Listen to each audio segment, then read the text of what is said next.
I heard the sound. It was Pillar of Garbage. Oh, that's their best song. Best song. I got it right here. Would you play it? Yeah.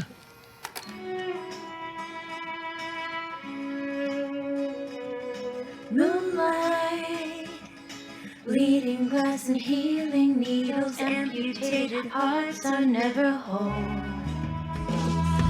Too bright, dreaming as the screaming seagulls feed on parts of me I keep below.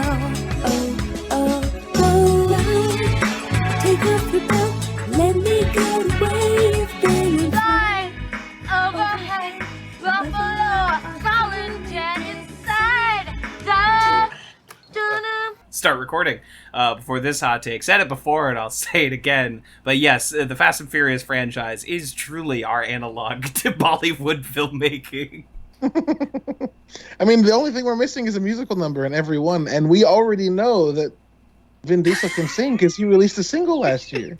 He released a single last year. Vin Diesel has every room in his home. And I don't want everyone to think I'm being hyperbolic when I say this. Every room in his home is wired for karaoke. Wait. Yes.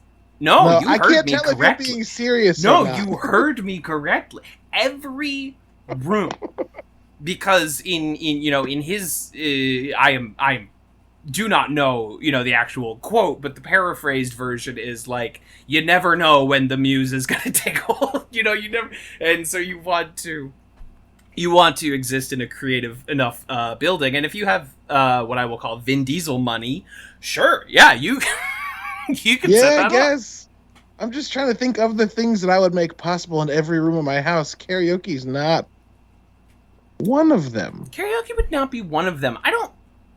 Playing games? Yeah, I could do that in every room of my house. Yeah, I guess a little pop-up screen in the bathroom.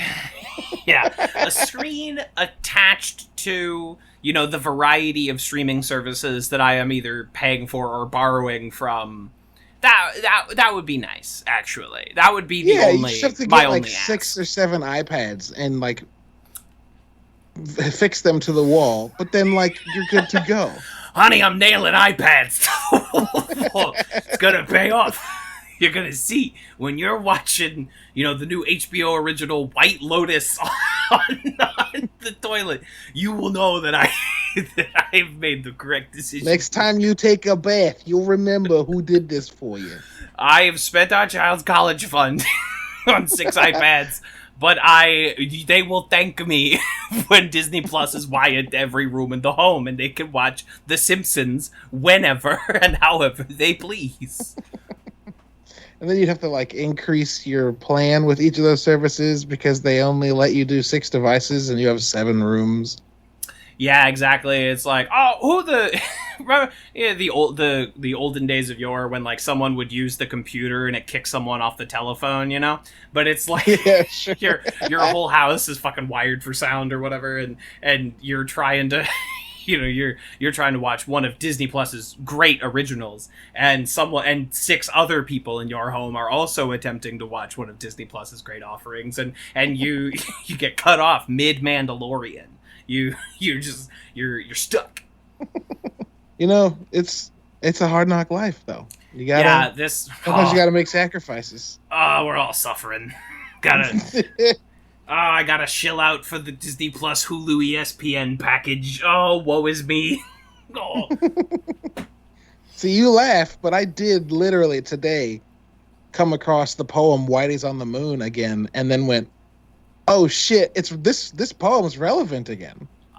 So you never know when you think you've got it made, and then someone will still make you realize it. There are richer people doing crazier things. Absolutely. In what I will say is a rare occurrence on this show. I have no idea what you're talking about. Whitey's on the moon? Yeah, there was a poem that was written in like the 60s during civil rights that was basically calling out like we can't. It was written by a black poet who was basically talking about the fact that like we can't not get beaten by police or shot by police or can't get like things normal people have But like they're landing on the moon though. Whitey's on the moon. Yeah. But yeah. Oh my God. The moon landing really was this nexus point that kind of broke everyone's brains for all time, right? Like that was a big turning point for the species. Where, like, you surely have heard your entire life people being like, they can land a man on the moon, but the ice machine in my fridge doesn't work properly. Like, it's just, right. It's just that's the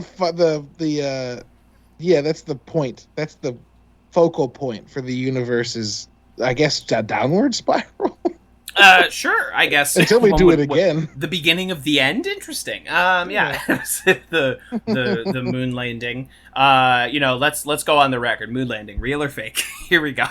Let's spin that wheel. I think it's real. I think it's real. But I think we saw shit up there that we haven't told people about. Oh, you think? Oh, you one of those?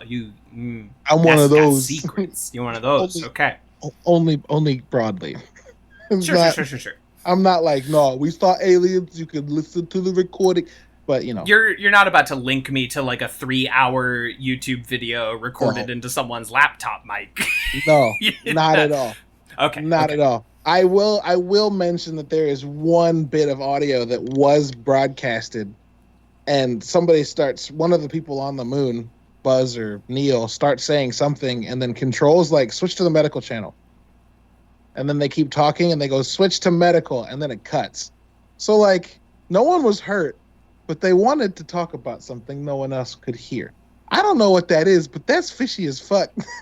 But aside from that, whatever. I think we landed on the moon.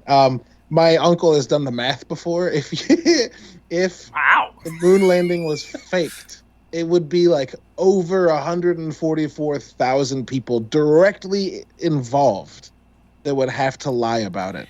Yes, and then if you take that, like 2/3 of them were probably married, that number nearly doubles. And if you take that, like half of the 2/3 married had kids, that number gets even like 500,000 people would have had to lie about something, and like, nah, that's where it gets fucking fishy for me on every conspiracy theory, right? Is that like, okay, so either there is a countrywide conspiracy that penetrates every level of all forms of government, directly related to, Republicans, Democrats, everyone is working in conjunction to tell this one lie, even people directly disaffected by the lie.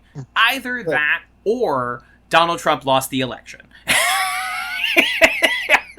And one of those seems incredibly easier to be real than the other. Yeah.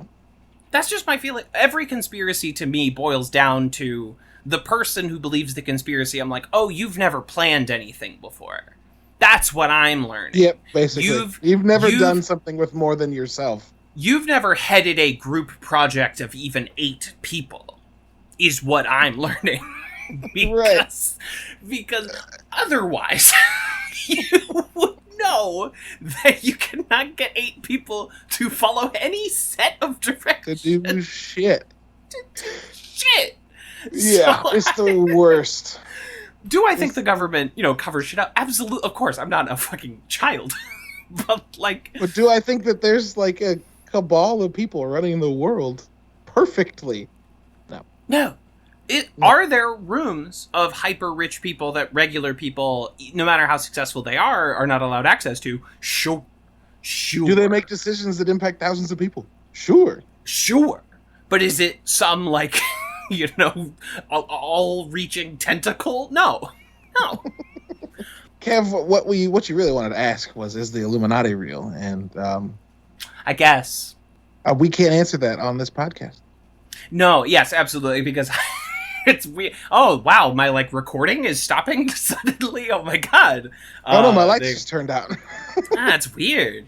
I'm getting a very old-fashioned virus message with a skull and crossbones. I don't like where this is going. Yeah, I don't like where this is going. Good knowing you. Yeah, well, sorry. This is it. If I disappear, it is because I've been disappeared by the Illuminati, Yes, and that's you have canon. been spirited away, as they say. Yes, I've been spirited away, and then oh my god, okay, juicy. Oh no, it's happening to him. No, let him go. Well, folks, good night. Hello, I am Kevin. Eat fresh. Hello, eat fresh. I am friend Kevin. I host a podcast. I talk about communities, op-eds, and like. Oh shit. Britta, sweetie, it's me. I had a great time with you last night, except for the one devious sex act that you engaged in without my consent. Without my consent. Yeah. Anyway, I've been disappeared by Big Brother or whatever. But that's the thing about conspiracies is that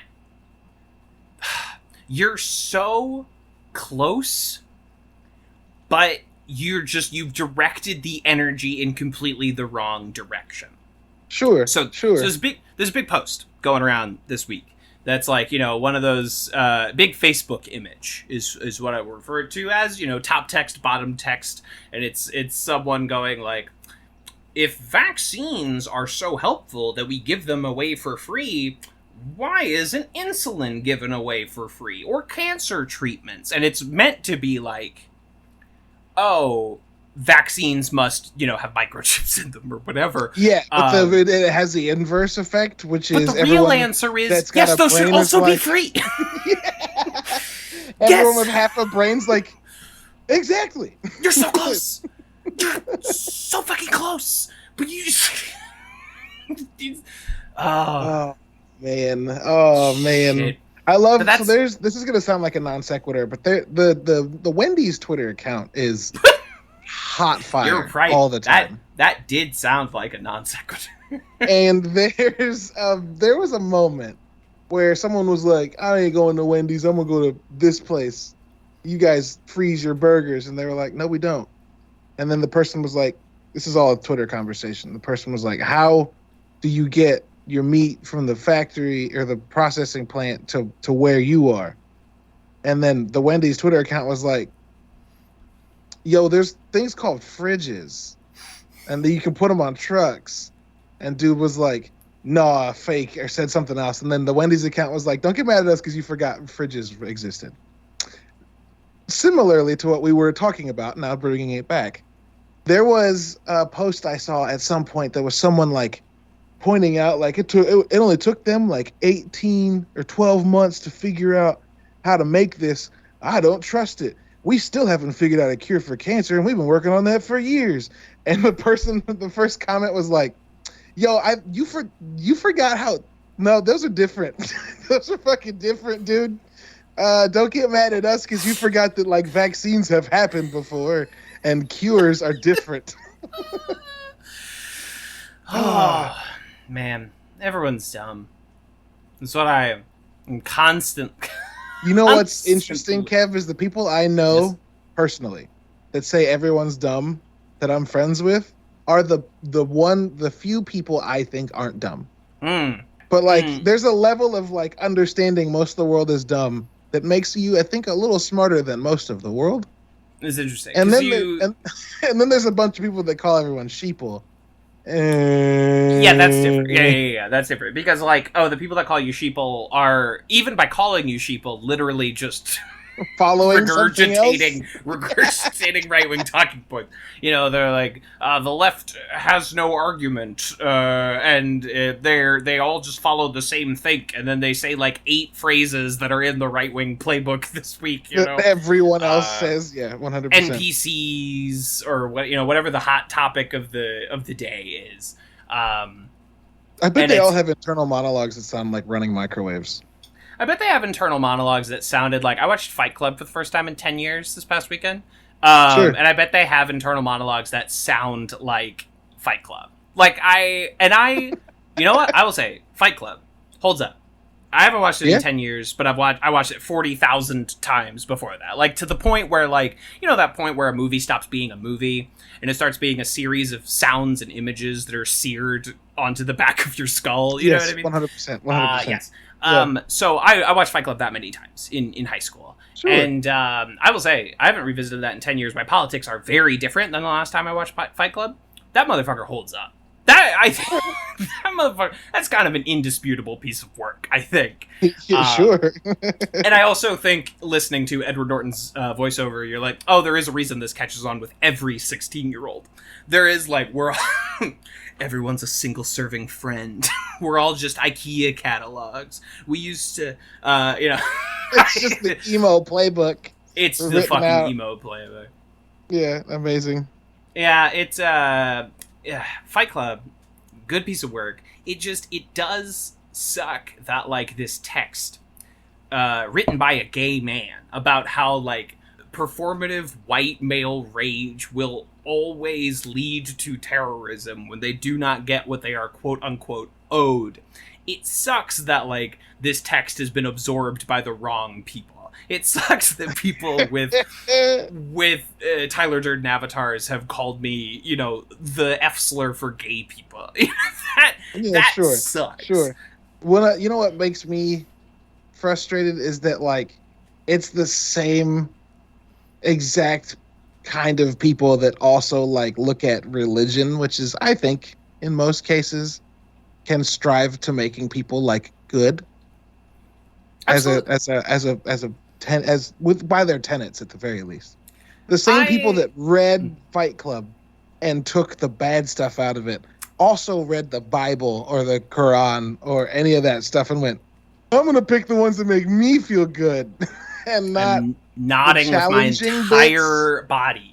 You know, your head banging with me, basically. ignoring the section where Jesus says, like, it is easier for a camel to pass through the eye of the needle than it is for a rich man to attain the kingdom of heaven. Ignoring that part and just, like, worshiping rich people. You know, oh, they are job creators. Thank you, rich people. Yeah, dude. They're job creators, but I wonder how it shakes out with how many jobs they destroyed. I wonder if we add up that math. Who can say? But yes, it becomes. I am not a man of any practicing faith, but I find faith interesting, and I was a practicing Christian for a number of years, and Sure, faith, like anything else, is a tool, and like any other tool or any other text, or any other piece of work. It has been used for so much good and so much evil, you know? Obviously it's on a different scale, but, like, you know, The Matrix is both fundamentally a work of, like, trans expressionism in a system where they weren't allowed to exist, and a gateway to the right wing. Yeah. Some fucking how. Some fucking hell. I saw a 'Cause TikTok this week because I try to stay hip. Uh-huh. I feel like I have to defend myself every time I say I saw a TikTok. But I used to say... Listen, you're allowed to be on TikTok. I am not on TikTok because it just makes me feel old. And I'm like, I spend too much time on the sites I already have. I don't need a new site. Sure. No new sites for me. I've capped out on sites. Yeah. Go ahead. No, I heard it. It was a TikTok that was it was like a setup. It was like... describe a book using a real quick summary and then doing a long story short, go or whatever. And a person was like, so this old guy kicked his two kids out of his garden for eating an apple. And long story short, he came down and killed himself in front of everybody. And the main takeaway from that was you can hate gay people. And that shit just fucking got me. Oh man, it got me. Yeah. No, it's the... I was like drinking my morning coffee and I spit it onto my bagel. It was an incredible experience. Absolutely. I mean, there's so much that, like, obviously in the translation of Bible to life, there's a lot that gets kind of mixed around or lost in, like, what is pop culturally biblical versus what is actually biblical, if that distinction makes sense. Is that, like, you know, what do you, if I say angel, like, what do you think of? Gabriel. Sure. Like, what is the image? I'm sorry that you think. Oh, well, the image is like, well, for me, I'm weird, dude. No, My but it's image like, is is it a beautiful pale person with wings and, and a flowing dress? not anymore. You know? But it Yeah, definitely not anymore, because you know Yeah. that in the Bible of angels described as 6 rings of eyes. Yeah, and like fuck, the angels come down and they're like, no, don't be scared, don't be scared, don't be scared. Don't be scared. I know I look this. fucked up. I know I look fucked up. I know I look like fucked this, but chill, it's okay. I'm here to help. Be not afraid. Yeah, exactly. And if I say cherub, you think of a fat little baby with wings instead of a 4-headed monstrosity. Or no, I'm sorry, 1 head, 4 faces that sort of circumnavigate the head. And it's yeah, exactly. And that's the, and of course, like, Satan is the biggest example of this, where like that dude barely comes up in that book. He is not a character. No, it's because Satan like translates to the adversary. So it's just kind of talking about the opposition. Satan shows up, I think, like a maximum of 3 times in that entire book. And half of the things we think of as Satan scenes are not explicitly tied to Satan. Like the snake in the Adam and Eve story, never explicitly linked to Satan. But pop culture has sort of they were just like, ew, snakes be looking mean. So devil. Exactly. And, you know, goat legs doesn't come up. Hell having anything to do with fire doesn't come up. Not mentioned. Also, hell likely could be translated to like a reference to a place called Gehenna, which was like a town next door that was hella dirty. Like, what the fuck? Yeah, shit sucked. And we also know that homosexuality wasn't added into the Bible until like the fucking 40s or 50s. Yeah. And again, Jesus doesn't bring it up. You'd think if that were important, if we were doing a second covenant and a guy came down and was like, new rules, you think if that was important, he would have brought up something about it. But he didn't. But instead, he like washed the feet of prostitutes and was like, "You're my people too." And they were like, "It was a metaphor."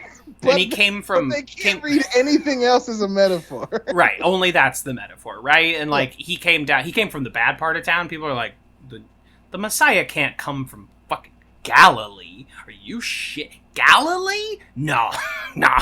And now this is what everyone expected from a community podcast, right? At this point, yes. Right. This particular community podcast. Also, Kev, like, legit, it's Dan Harmon, and like Rick and Morty recently tried to go kill God, right? So is there a God? What is sanity? We're really in well-trod territory. Right. And I think in an episode that deals with, you know, the relative nature of truth, as much as this does, perhaps it is apropos that we discuss Judeo-Christian theology at the top of this. Jace leaves us unattended. Do it, yeah. Sorry, Jace. I know they would have had a lot to say during this. Absolutely. So maybe listeners will hear more of this in the following episode, just so we can allow them to catch up and have their 10 cents shared. But but. Welcome to the community podcast, which is really a communion podcast. Wow, yeah, your community wafers. Yeah, that's very good. This is, of course, Advanced Community Studies, a podcast where we watch and talk about the American television comedy show Community, 1 or 2 episodes at a time. We are also the premier podcast of the Yahoo Screen Podcasting Network. I am one of your hosts, TV's Kevin Lanigan, and Jeff thinks I sound like Abed. I wonder if Britta thinks I sound like Chang. I assume Chang thinks I sound like distant explosions and crying babies. You know he's unstable, right? I am the second host tonight, the daddy host, the hostess with the mostest ding kids. And my room is covered with a bunch of clocks with different times on them. And I have a red phone and a big tabletop map with little Nazi tanks and or Godzilla. I'm not sure which one. And we are here, and a proportional amount of us are queer, and tonight we are discussing the community's 100th episode. This is the big 100. is this Really? moral fable about whether or not a dog got a degree. They actually moved this one forward to be the 100th episode. The original 100th episode was supposed to be next week's episode, but they're like, I guess this one is more of an ensemble, so it makes more sense for the 100th, but they gave no thought to it. They were not...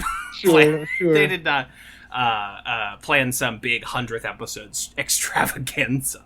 How many episodes of this show are? I guess there's only 110. Yeah, okay. Damn, I didn't even think about this being one hundo. Yeah, this is the big hundo. Now people think it's the 99th because Advanced Dungeons and Dragons isn't on the streaming services. Sorry. It's okay. It reminded me of a thing I forgot about. You can still stream it on Amazon Prime, I believe. I believe that episode is still up as part of Community on Amazon Prime. But that is, to my knowledge, the only streaming service where you can still watch it. Yeah, well, I think it's because you have to buy it on Amazon. So like they'd be cheating you out of your money if they left an episode off of what you were paying full price for. Yeah, or Amazon just doesn't, like, it's in the free, or not the free package, it's in like the streaming package, right? Like you don't even have to specifically buy it. So maybe there's a contract thing there, or maybe Jeff just has even less morals than the other streaming services. It's Jeff. He's actively trying to keep his rich friends from getting to space before him. I don't think anything is above or beyond his... Yeah, I cannot wait for the sabotage to begin in the billionaire space race. I think dude, cannot wait. In today's news, Elon Musk and Richard Branson went to space and will not be coming back, as the reverse thrusters on their ship were actually turned into forward thrusters, and they are now on a plot course towards Jupiter. A note was left that said, nah, nah, nah, nah, nah, nah. Interesting. Batman. Nana nana boo boo. Interesting, says Jeff Bezos. And that's, yeah, cannot wait. Jeff Bezos has put out an application, or put out a job opening for a 6-foot+ blonde woman. No idea why he's done that. No idea Says personal bodyguard. Is that a Zola? That's a Lex Luthor reference. Oh, okay. His Amazonian bodyguard. I don't remember that. What Lex Luthor? I'm pretty sure it's the Paul Dini Batman universe Luthor. Oh, cartoon. Cartoon.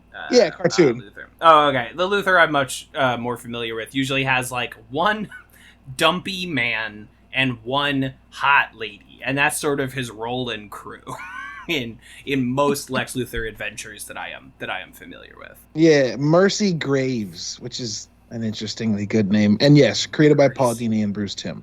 There you go. Okay, so specifically Batman the Animated Series, Superman the Animated, and Superman the Animated Series. Yeah. Yes. Yeah, sick dog. There's cartoons or whatever. Enjoy your cartoons or whatever. Here's some money. Go watch a Star Wars. I was thinking the exact same phrase as I was sipping my drink. We are similar of mind. That's uncanny. We've podcasted too much. We need to. We're calling it off 10 episodes before the end. I can't do this anymore. I can't do this with you anymore. It's too much. I don't want to. Was that Netflix original? I don't want to live on this. I don't feel at home on this planet anymore. I almost sneezed. My body is shutting down. You went from a sneeze to a yawn to just deep confusion. My body is rejecting Netflix original streaming names. This is like I have to force them out of my body. The end of the fucking world. I didn't watch it. Don't take that barf noise to be a sign of quality. I just barfed out the word. I don't want anyone to think I have any opinion about that show. I wanted to watch The End of the Fucking World. The first trailer looked all right. Yeah, that was one of the Netflix originals that people actually seem to watch, whereas most of them sort of come out and Netflix almost intentionally buries them. Netflix is like, over 300 movies coming out this year, and I'm like, great, you just doomed 90% of them. You just doomed 90% of them. I love the quantity over quality approach. Always my favorite approach. No other big services are going through that right now. No other famous film franchises are going through that right now. I love that Netflix just every week pulls up a dump truck to an open grave and just dumps 3 movies. There's and something 2 in here TV for you, shows. isn't there? Open up, kid. Yeah, just fucking. I don't know. You figure it out. This fucking dump truck ass like more Yeah, like shows. Sweet Tooth. Sweet Tooth came out like a month and a half ago, and then as soon as it came out, people were like, "Oh, this is good." 2 days later, it was like, "Let's talk about this new thing now." Yeah, I hate it. Actually, I Ugh. think it's bad. I think I don't think it's good for art or people. You know what I did instead, Kev? Do you know what I did instead of trying to keep up with Netflix? I gave up. But other than that, enjoyed your life. Yeah, I gave up on that and enjoyed. Where Netflix life. is like, hey, our new show was watched by everyone alive or dead. This show, and I can smell the money laundering going on in Netflix. Like those books are cooking. I can feel. Yeah. I can see the pot. But what did you do instead of watching? Oh no, Netflix I restarted Person of Interest on HBO Hear that because I was like looking for something else on HBO. I was typing Mm-hmm. in a title for something, and like apparently there's an episode of Person of Interest titled that, and I was like, you know what? I'll just tap on that, see if I still have truck with the show. Like 2 minutes in, I was like, oh, starting with the pilot again. and then like 20 minutes into the pilot, I was like, yo, this show's world building is fucking excellent. Like the first 2 episodes of that show are fucking dynamite. The way they convey world by introducing it to our characters. Oh, fuck. Oh, they make it relevant to the such a people novel involved. It's not just idea. it's not just an empty lore dump. It's not just a character coming out at the end of the episode that says, my name is this name. And you're like, that doesn't mean anything to me. Who? Who? The fuck? Agath? What? Yeah, it's oh, fuck. Organic world building. Shit, I love it. Oh my God. It's Oh like Jonathan my God. Nolan knows what he's doing or something. Sometimes. Only sometimes. I'll give that You a knew what he firm was- sometimes. Yeah. No offense to Jonathan Nolan personally, I guess. I guess some offense to David It's a Esquire, frequent listener. but for Dark Knight Nolan script collaborators, it is what it is. Anyway, everyone keep your eye on fucking Netflix's bank accounts, I guess. If you see a weird influx of money, you know what happened. You and me, listener, we know. Let's talk about this ding dang fucking episode, I guess, huh? Let's do it. Let's talk about season 6, episode 3, Basic Crisis Room Decorum. Not only the 100th episode of Community, but also one of the few episode titles that can be sung to the Teenage Mutant Ninja Turtles theme song.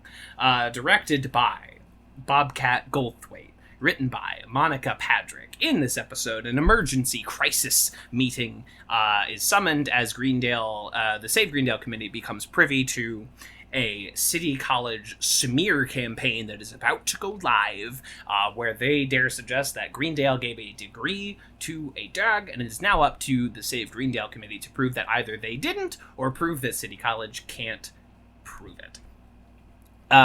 This is an interesting little episode. This feels like another one where season 6 is doing something a little different than we would get in seasons past.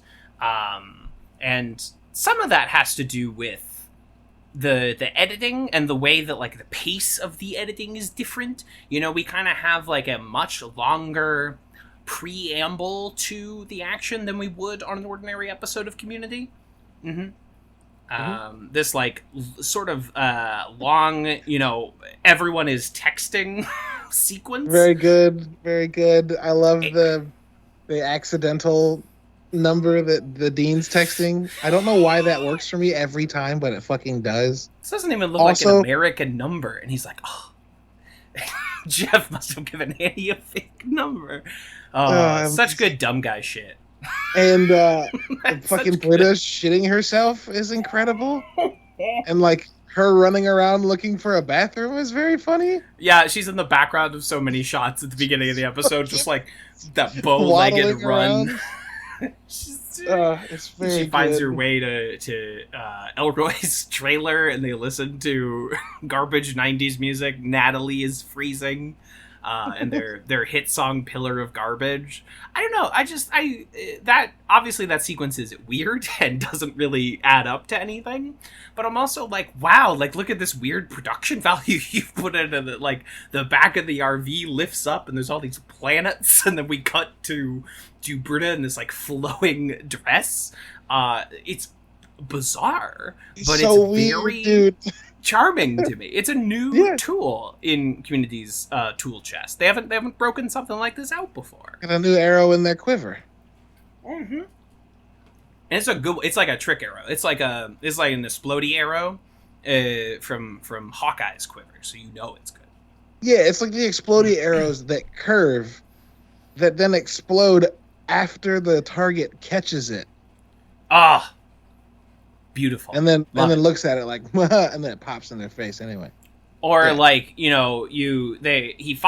Hawkeye fires off to the left, and the bad guy's like, "You missed me," and then he's like, "Boomerang arrow, motherfucker," and it like smacks the guy in the back of the head. Always classic maneuver. So good, they're so good. Slick, fucking sick, dude.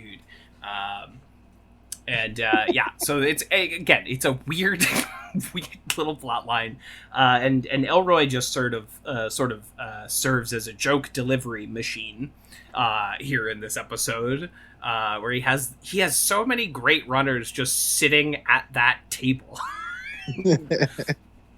Yeah, I love that, like, he's perfectly utilized as maybe what Pierce's character should have been all along, which was like a person to come in and drop the occasional nugget of good joke and then just kind of go away.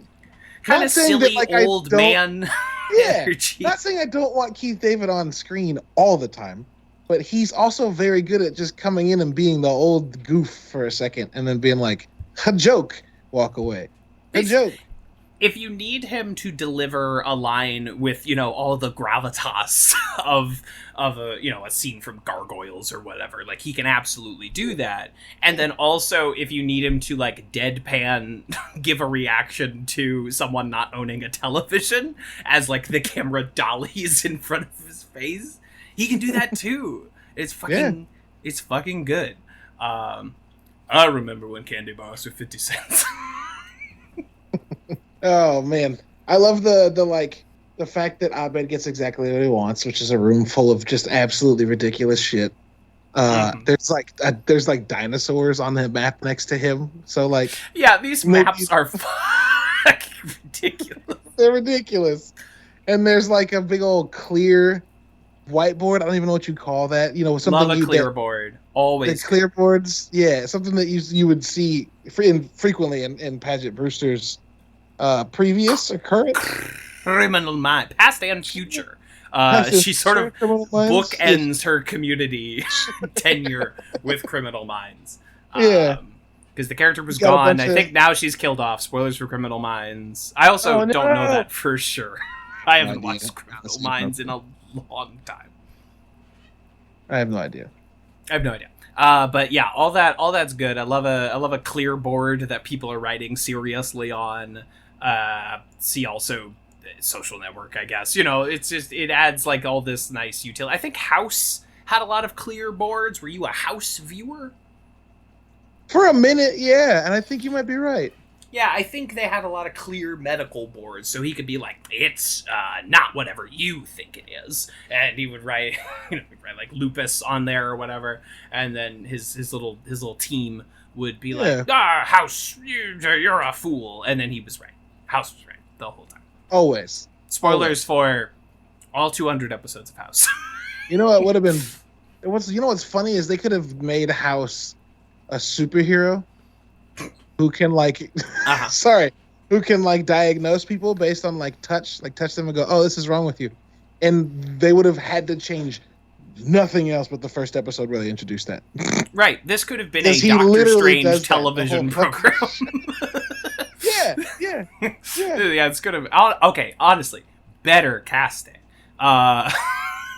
Hugh Laurie as Doctor Strange with American accent or without. Honestly, either one would have worked for me. Yeah, I wouldn't have minded either way. But I will just, hashtag let Benedict use his good voice, not None of this. Yeah, it's weird, dude. I It's hate it. weird. It's very bad. Stark was the only way. It's like, what are you doing? No one sounds like that. You're a preposterous man. That terrible thing so many British people do when they're doing an American accent, and they just take their voice and they just like put an iron down on it. And Yeah, just flatten it, and all of their vowels are like just flatten it out. hard on the top of their mouth. Yeah, it's the worst. Hi, It's the worst. I'm Charlie Cox as Daredevil from TV's Daredevil. This is how Americans talk, right? This is how Americans talk. talk. No. I think Although there are Andrew Lincoln in Walking Dead did a very good job, but the Andrew Southern Lincoln drawl did is not bad. Nicole Kidman has a legendary American accent. I think Nicole a lot Kidman's not American. She's fucking No way, awesome. I knew that. She's Australian. Real? Oh, okay, yeah, okay. Okay, that's fine. Okay. Sorry, I was thinking of somebody else. I don't know who, but I was thinking of somebody else. I was thinking of Cameron Diaz. No, Cameron Diaz, very American. American. Tom Petty wrote that song about her, American Girl. I think a lot of Brits and Aussies are smart enough to kind of, when they're not playing their native accent, to request to do a different accent. The Margot Robbie approach, where it's like, okay, I'm not going to be Australian, but I'm going to be from Brooklyn. Right. Yeah, I'm not going to pick a neutral. It's like going from not having a British accent and then, oh, that doesn't work. Never mind. I was trying to think of like an American going to a British accent, and instead of just choosing received or like general shotgun British, picking a dialect, but like that often doesn't work for American actors. That's true. A lot of Brits do good like Southern. They do a good a good Southern twang. I also think more British actors could just use their British accent for their character, and I don't think I don't think it would affect most movies. Have you seen Chernobyl? Nobody on Chernobyl is Russian, and that movie's about Russians, and they all talk with British accents. And guess how much I cared? None. It was like the first 30 seconds of the show. I was like, oh, okay. Just move past it. No one in 300 or Gladiator is doing a Greek accent. Oh my god! Hold on. Can you imagine fucking Gerard Butler and his weird "I only know how to shout out the side of my mouth" accent trying to do a Greek accent? Oh god, it's incredible just thinking about it. I love it eternally. Whatever this is that you just brought to me. You're welcome. Yeah, thank you. I will picture it always. But it's, I don't know. That doesn't seem to bother me, and it bothers other people, apparently. And also, like, there's a lot of Brits that, come over here to play superheroes or whatever. And some superheroes, hey, that guy's from America. Spider-Man, Daredevil, those guys are from America. Doctor Strange is not... a respectable job. Tom Holland does a respectable job as Tom does a pretty good job. He just does like a gosh oh golly. yeah. Gee whiz. Oh boy. Oh boy. It's Mickey Mouse. It's just Mickey Mouse. Ho ho. That's my favorite Spider-Man line. When he's zipping around. And he's walking Pluto. But Doctor Strange is just a doctor. Doctor Strange is just a guy. He's not a corn-fed American. That guy can just have a British accent. In fact, I would argue it works better when he's a mysterious British man. Sure. Than whatever Benedict is doing. Anyway, count me out of Doctor Strange 2. Oh no, it's a Sam Raimi movie. You have to go see it. It's Sam fucking Raimi, dude. I don't know. I think the MCU and I might be taking a break. I think I also get that. I think it's best for our relationship if we see other people for a while. I think it's... you know that the MCU is just like sitting there thinking though the other people is like DC. He's got to come back eventually. No. See that? This is what everyone does when I criticize the Marvel Cinematic Universe, is they create this false dichotomy where suddenly I become like a Beavis super fan. Suddenly I know you're just fucking with me. I know you're just fucking with me. But just dumping a box of rocks into your gearbox. That's all. Just fucking chew on this. My deciding to not go see Black Widow has nothing to do with me sitting at home watching Suicide Squad 1. I will not be doing either of those things. I just think it'd be best if we saw other people for a little while. That's all. I think it would work best for everyone. But that's no one in the Community. Oh yeah, that. Remember when we were doing a podcast that was only about Community? No. That I think was that ever a thing? I think this podcast, if I recall correctly, opens up with me making a soup out of New York sidewalk grit. So I don't think this was ever fully about Community. But this episode has, of course, one of the all-time Frankie Dart monologues. Right? This is our podcast Twitter header. This speech. Oh, I'm not psychic, Annie. That's an illusion caused by extreme preparedness. I don't hope. Hope is pouting in advance. Hope is Faith's richer, bitchier sister. Hope is the inbred, attic-bound, incest monster offspring of entitlement and fear. My life results tripled the year I gave up hope, and every game on my phone that had anything to do with farming. It's just... It's so good. The way that Paget just hits hope. Every time the word comes back, she just pounds is hope is pouting in advance. Hope is Faith's richer, bitchier sister. Hope is the attic-bound. It's just it's like great stand-up comedy. The way they'll hit that rhythm and then they'll subvert it and then they'll hit the rhythm. It's just a beautiful sort of again, she could teach a class on comedic emphasis alone, just the way she hits and slides. It's great. It's also, it's a precision bombardment on Annie's just mindset.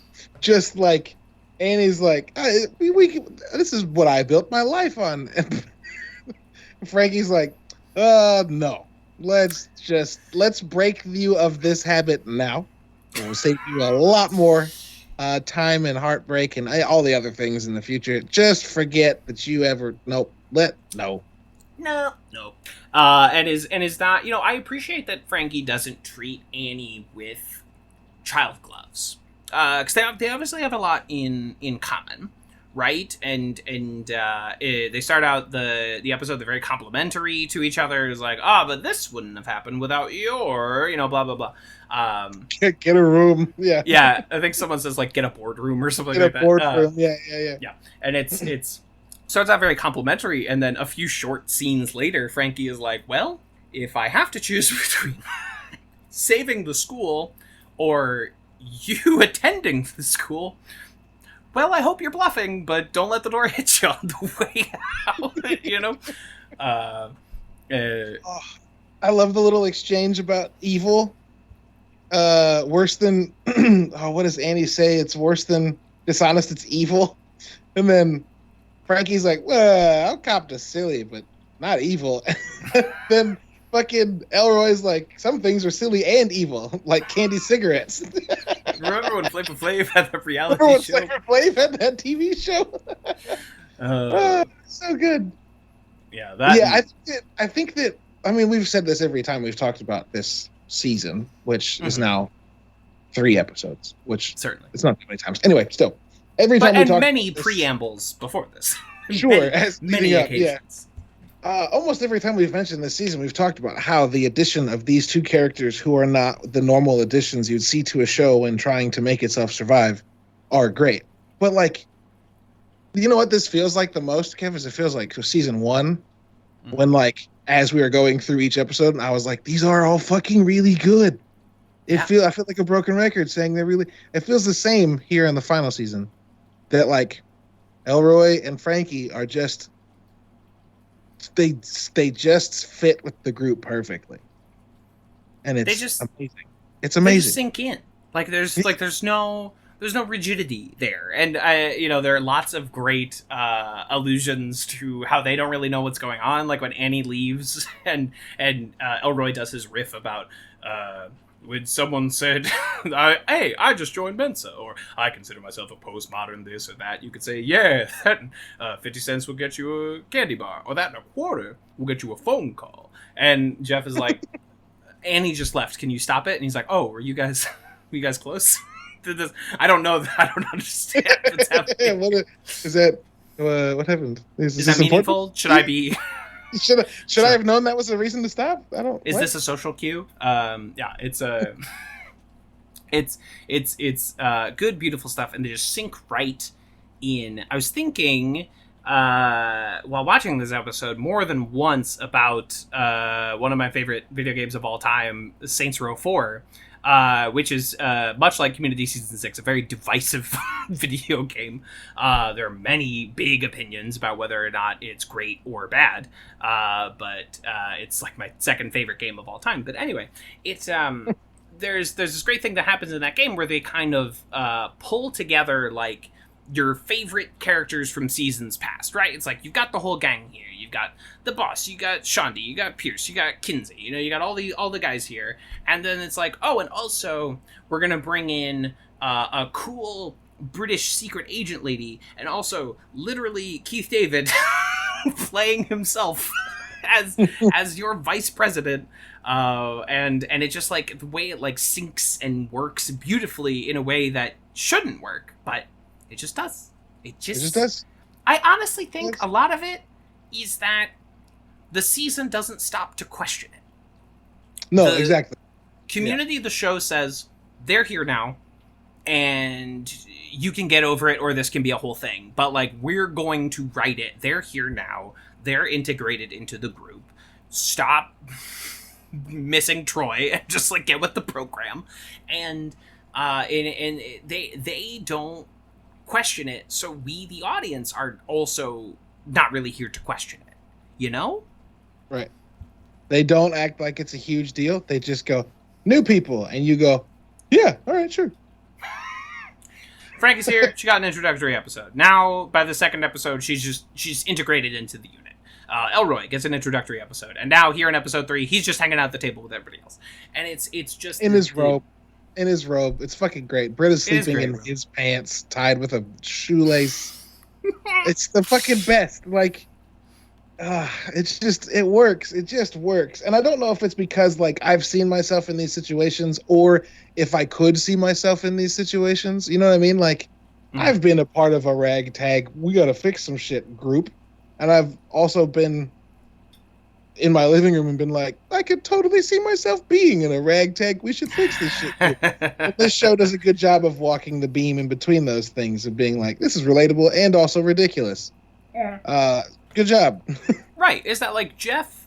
This is a secretly a very good Jeff episode, right? That like he holds this position throughout the episode. I guess if it's anybody's episode, it's Annie's, but it's like Jeff has all these moments where he's like, it's not important whether or not we gave a degree to a dog. It's important whether or not it can be proven.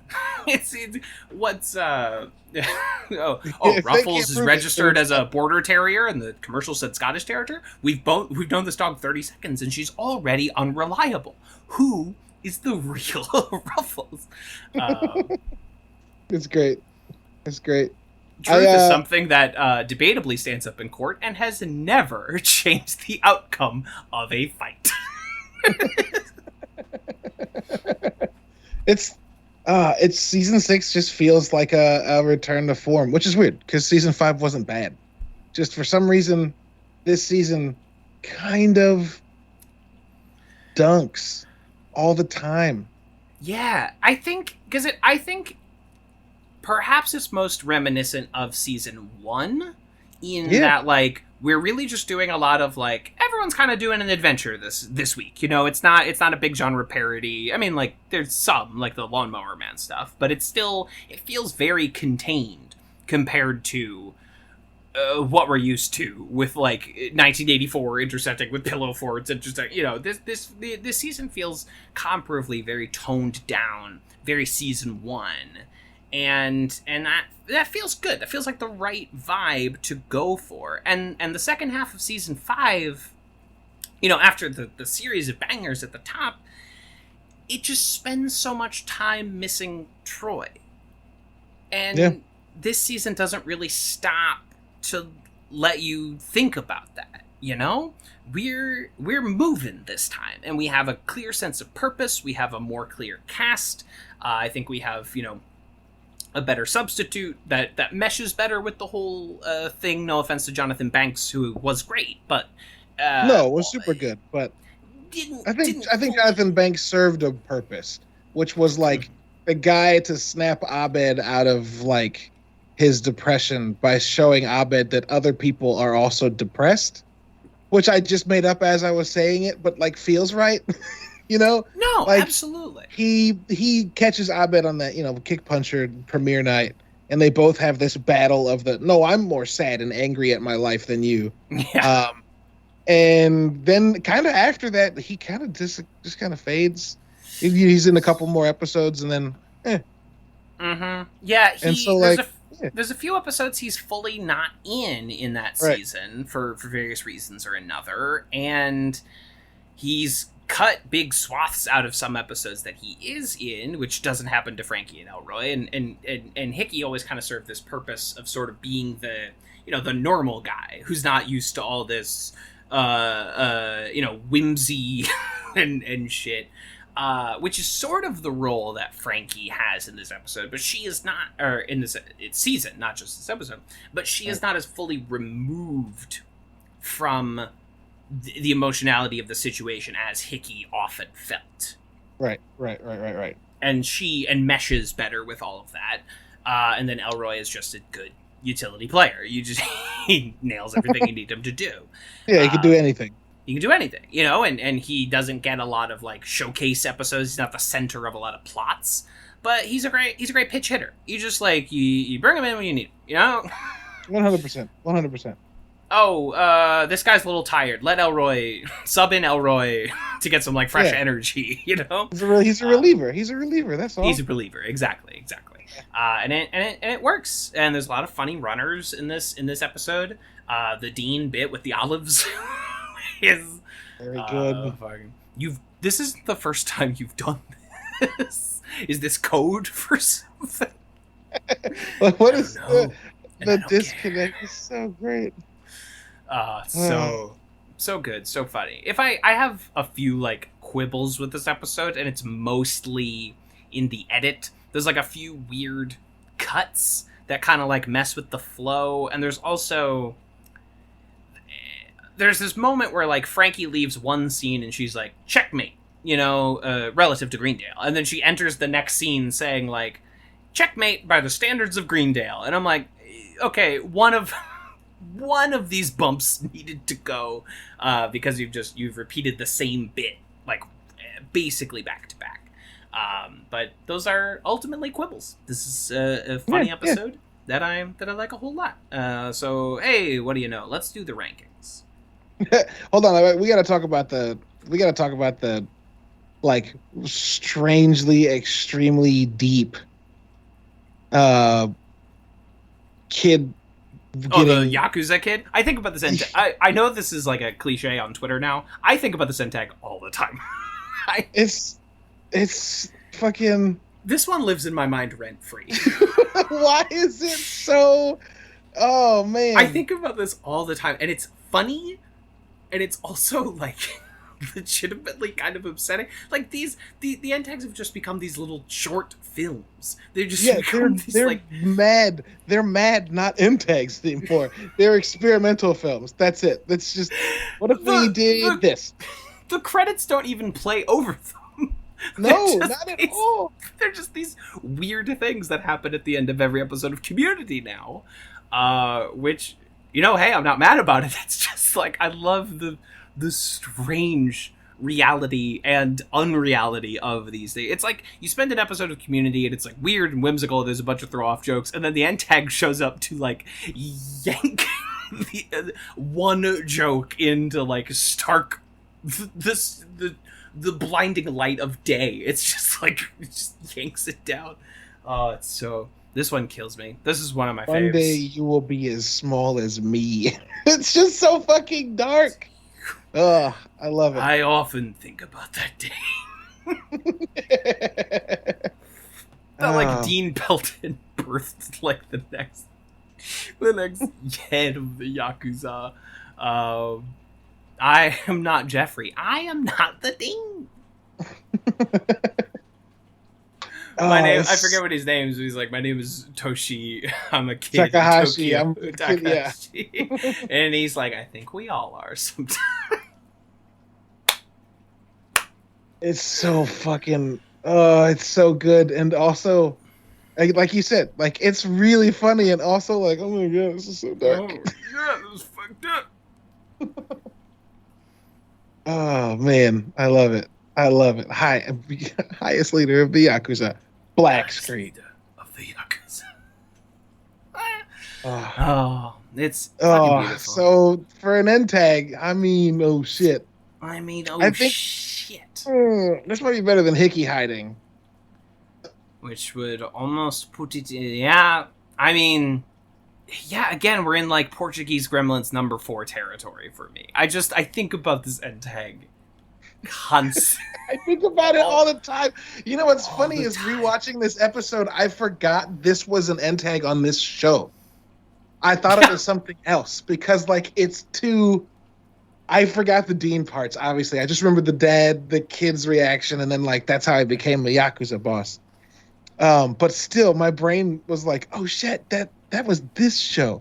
Oh, this one's on But Community. Community fucking did this. Amazing. Damn it. Yeah. I mean, Portuguese Gremlins at 4. I mean, We're in the zone. This we is top are. 10 for me. Sorry. no, it's fine. It's fine. It's weird because, like, I think we've done this to ourselves, and we've said we may have a fucking not complete recount, but like a once over where we all get to move one thing. I think, Like yeah, cartoon- I think we'll have a ratings special, and we might move some stuff around here. Sure. Polish some brass on the Titanic, just like right before Sure. the ship goes down. Like Cartoon Tunnel, I think should be above Spanish Rap for me because Cartoon Tunnel is fucking amazing. Yeah, if I'm But looking I at think- them in conjunction, I'm like, oh, Cartoon Tunnel should be above both Troy and Abed in the mornings, and like, No, that's what I mean. Cartoon Tunnel should Exactly. be 5, Spanish Rap should be 8, and then I would feel better putting this end tag as 5 because it's just better than Cartoon Tunnel. mhm. But no, fuck it. Let's put it at 5. Put it Fuck at 5, dude. Fuck it. Portuguese Yakuza, Gremlins just colon Origins. yeah. Or Yakuza's or Yakuza 0 Kiwami. Yakuza 0. I was about to. It's about to do the same thing. Okay, Yeah, great. fucking incredible. I need to play those games. Yeah, I don't. I should and I do, but I won't. That's what I meant. Like I understand. everyone's like, these games are great, and I'm like, yeah, but there's 7 of them, and I can't finish Witcher 3. I don't Oh need to damn. do these Well, things, so. Witcher 3 is 100 million hours long. Yeah. Good game though. Played it twice here in this our fair quarantine. I regret nothing, but I played it once and I fucked everything up so badly I had to go back. You had to do it again. I had to do it again. I'm like, I can't. You were like, I- how can Geralt- I fix this?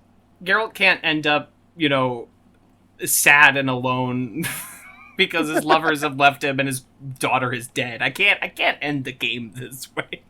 We're doing it again. Damn. Yeah, that's like ruining the suicide mission in Mass Effect 2 and killing everybody. I've never done that, and I never will. I don't can't. know how people did that. I don't know how people fucked up that bad, but some people did, I guess. Some people fucked it up. Some people, you allocated the wrong guy to the wrong job. You didn't do some loyalty missions. You didn't, honestly, if you don't upgrade the ship, that's where things start falling apart because you start not Sure. having enough guys to do what you need to do, and even in a game that gives you like 12 guys, you have so many guys. Even in the game, it's like, there's too many people. I have more loyalty missions to do. Shit. Shit. Shit. So this. So we're coming in. We gotta actually, give our opinion about this episode. So season 6 is hovering in this one zone. Number 35, lawnmower maintenance. Number 38, ladders. This one would be the third of these 3 for me, but we're in the red zone. They're kind of all of like a steady hand sort of quality here. This feels a lot like it could be a 38 for me. Oh, The first Shang Dynasty kinda has an edge. I think so. But I think I like it a little more than Ladders because all the people introduced in Ladders are just Here. people in the group now. That makes sense? Yeah, no, it do. It do be like that. And the only reason I don't put it above Shang Dynasty is because this episode, while close to being its own like genre take, it's Mhm. not deep enough in the let's build a you know what I mean? You It know what I doesn't mean? Like go it's fully enough almost the into CSI episode, but not Sorkin. right. Yeah, it doesn't fully embrace being the movie Margin Call. Yeah, it doesn't quite grapple in there. Because I was thinking maybe the new 41 beneath Critical Film Studies, the My Dinner with Andre episode, but right above Abed as Jesus. Jesus. I could see that as well. What's Asian Pop Studies? That's where they're trying to choose a new group member, and Andre and Rich and Kendra. There's so many funny fucking moments in that episode that, like, I am going to give the Asian population the edge because that's very funny. That's a good point. I'll shatter your world. Shatter. No, I heard you, Rich.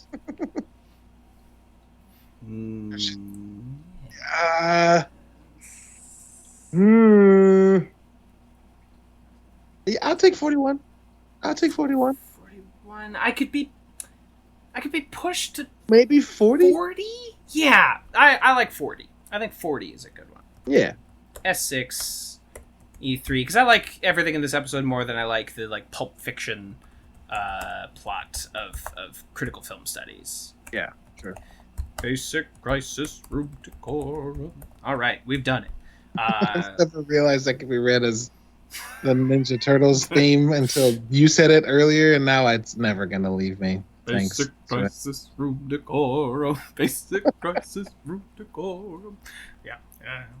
Did we give a degree to a dog?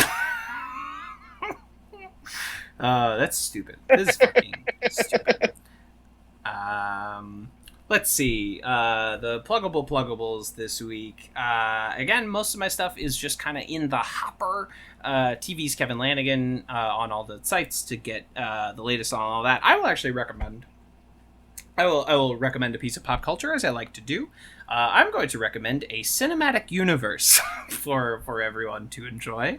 I'm going to recommend, a MCU, past news. DCEU, later, sucker. Dark Universe, get out of here. Fast movies, fastly leave this room. Oh, wow, already? Okay.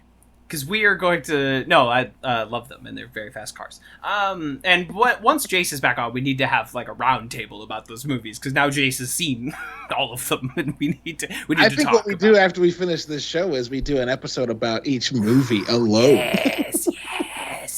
That's like another 10 episodes for us. I like it. But anyway, I'm going to recommend the Cinematic Universe, the What We Do in the Shadows Cinematic Universe.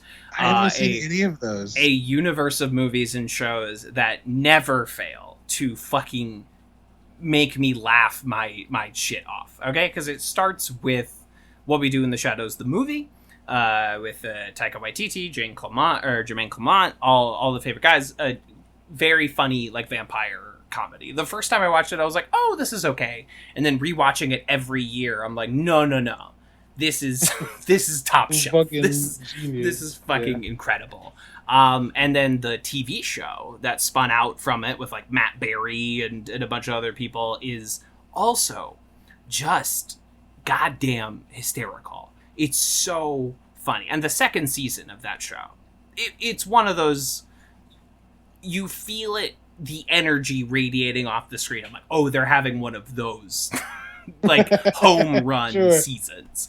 They're just fucking, they're knocking this one out. Fucking Mark Hamill shows up. Like, I was like, it's just a good fucking show. And then HBO Max is starting to drop Wellington Paranormal, which is like they've spun off to, like, if you ever wanted to see the X-Files but with two New Zealand cops who were just like, oh, we saw over there was some kind of like vampire type creature. There's a housewife, she's doing flips off the side of the building. It's a universe I love. It never fails to make me laugh. So would recommend anything under that umbrella. That's awesome. Yeah, I've always wanted to watch those, but I didn't ever like catch them when they were out or when they were on. So I was like, I'll get to them later. And now I feel bad for doing that, so I will make a concerted Just effort. watch them. You'll have a great time. Yeah. Guaranteed. I had something to bring up at the beginning of what you were saying about this. It made me think of something, and that shit's done left me. Something about what we do in the shadows. It was something to do with Taika. That's what I'm guessing. That's what I assume. Maybe, I don't know, man. I don't know, man. It's gone. Yeah. It's gone. Yeah. Oh, got it. The 10 episode thing we do about Fast and Furious. We have to change the name of the podcast to the Podcast and Furious. That's a good one. Yeah. I know there's a few Fast and Furious podcasts, so I need to make sure we're not chomping anybody's bit.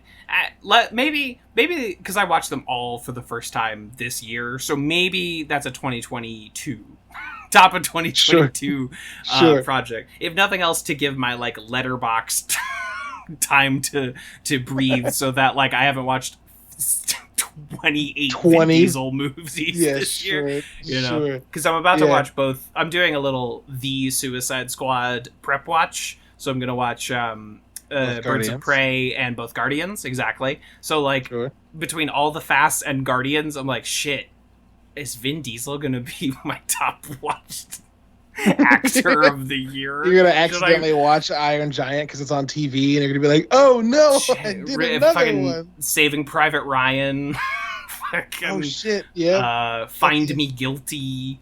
Pitch Black all the to be on, and might as well do all the Riddicks. Like fuck it, while I'm here, while I'm shopping. Yeah, might as well. Might as well. Why am I really? You're gonna watch The Pacifier? Several times, yes. Why am I realizing I kind of fuck with all of Vin Diesel's movies a little bit?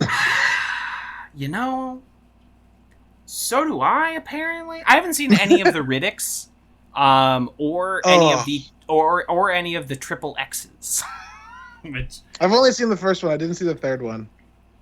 He's not in the second one. He's not in the second one. That's an Ice Cube joint. Which, sure, why not? I don't have any shows or anything to plug other than watch Person of Interest, because that show fucking rips. And it's good. I put together another podcast episode for Bounty Board, comes out tomorrow. It's another one with just me talking about like mental health and games and shit, and what I've been doing for the last like month since the last time I recorded one of these. Spoiler alert, it's not much, but also not really a spoiler alert, because this is going to come out a week after this. Tomorrow, to the recording day of this, is the 14th of July. So you've probably listened to it already. That's fine. But yeah, check those out. If you haven't listened to it, go check it out. nerdybits.com, or just look up Nerdy Bits on a podcast, on a podcatcher anywhere, and you'll find it. Bounty Board. That's kind of it. I've been like painting the house. That's and not also just good. The inside of the house, like the outside of the house. Like around the foundation. It's been a minute since I've painted the outside of a house. Yep. That's gonna eat up some time. Yeah, it sucks. It fucking sucks, dude. But it's work. Put on some podcasts or whatever, Hell yeah. Hell yeah. Listen to painting the side of the house while listening to Roman Mars talk to me. Perfect. Yeah, exactly. Listen to some unlistened Waypoint Radio. Put out 2 of those a week. You fucking I can just wait. I can just wait a couple days and have 2 episodes of that. And if I don't get done in the 4 hours of podcast they give me in 2 episodes, then I'll just quit. Just quit. Don't download a new podcast. Give up on painting the house. This is it. I'm done. Nah. I'm done. Didn't work out, hun. Sorry. Didn't work out. Fine. I tried my best, and that's it. You tried your best, but you don't succeed. There's no more apps in my podcast feed.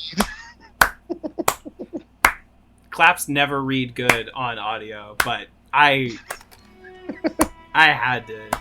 Oh, thanks. I had to get that one too. Moonlight, bleeding glass and healing needles, amputated hearts are never whole. Too bright, dreaming as a screaming seagulls feed on parts of me I keep below.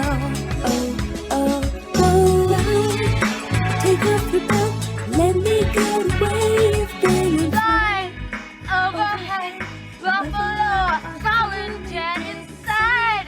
Da, da, That I think some people just like to clap. Stephen? Would you call yourself a clapper?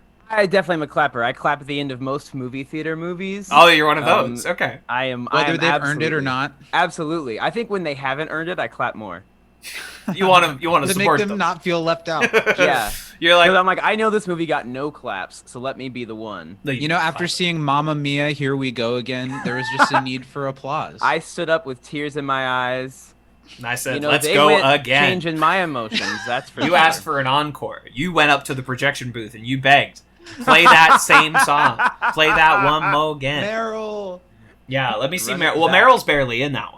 I know. Meryl, they did not get. It's sort of a Godfather 2 style story where we're following Way Meryl origins, and Meryl is played by Lily James. Well, yeah, it was Lily James, and that was all great. I But like there Lily is the James. moment with Meryl at the very She end. does show Spoiler up. alert, and there was not a dry eye in the house. Oh, of course not. Yeah, Julie and Julia was great. I really think that More they really Meryl. captured the essence of ABBA in that one. Yeah, I don't know Death what that has to Becomes do Her, I thought was just a great tribute to the music of ABBA. with- Well, in Into the Woods, kept waiting for Dancing Queen to come on, but I think it was a really artistically bold choice to not include it. To not use it, to not give the audience what they're To expecting. not Yeah. include Dancing Queen. Yeah, when I saw The Post, Steven Spielberg's The Post, and I kept waiting for them to break into a rousing number of money, gimme, money, gimme, come on. gimme. Yeah, and I was waiting for it, and it never came. I just anticipate all Meryl films being ABBA music, adaptations of the ABBA catalog. Well, when you know what you're good at, you stick to it. You pick a lane and you stay in it, and that's her thing. You stick to it, and you some folks, you're like, I'm an action star and I do action. Right. Some Right. folks are like, I'm a comedian, I'm a funny guy, I do Yeah. I do silly voices and silly acts. And some people constantly adapt the ABBA discography. They make movie versions of ABBA Gold over and over and over again. And That's that's the world I Meryl, wanna and that's live in. Streep, and That's she's Meryl. the Mhm. most Oscar-nominated person in history. So Yeah. For a reason. for a reason. Right. Maybe not person. I feel like the most Oscar nominated person is like some like makeup or Totally. costume artist or something. Mhm. I don't know, hey, I got Google right here. The internet does exist. Most Oscar Thanks, Al Gore. nominations. I'm just gonna most Oscar nominations. I'm gonna see what that gets me. This internet thing's gone too far. Not movies with most Oscar nominations. I don't even want actors. There's got to be some nonsense obsessive site that has. Yeah, I thought that'd be an easy thing to find the Mhm. answer to. Apparently not. Hmm. Because there's most awards. Katharine Hepburn, a whopping 4 Oscars. Wow. Very impressive. That is very impressive, but is that all I like for the sequel most? a little better. Well, that's most. She's won 4, Yeah. which admittedly, that's That's a ton. Hard That's to a do. lot. That's a ton. directing. John Ford has 4 for directing.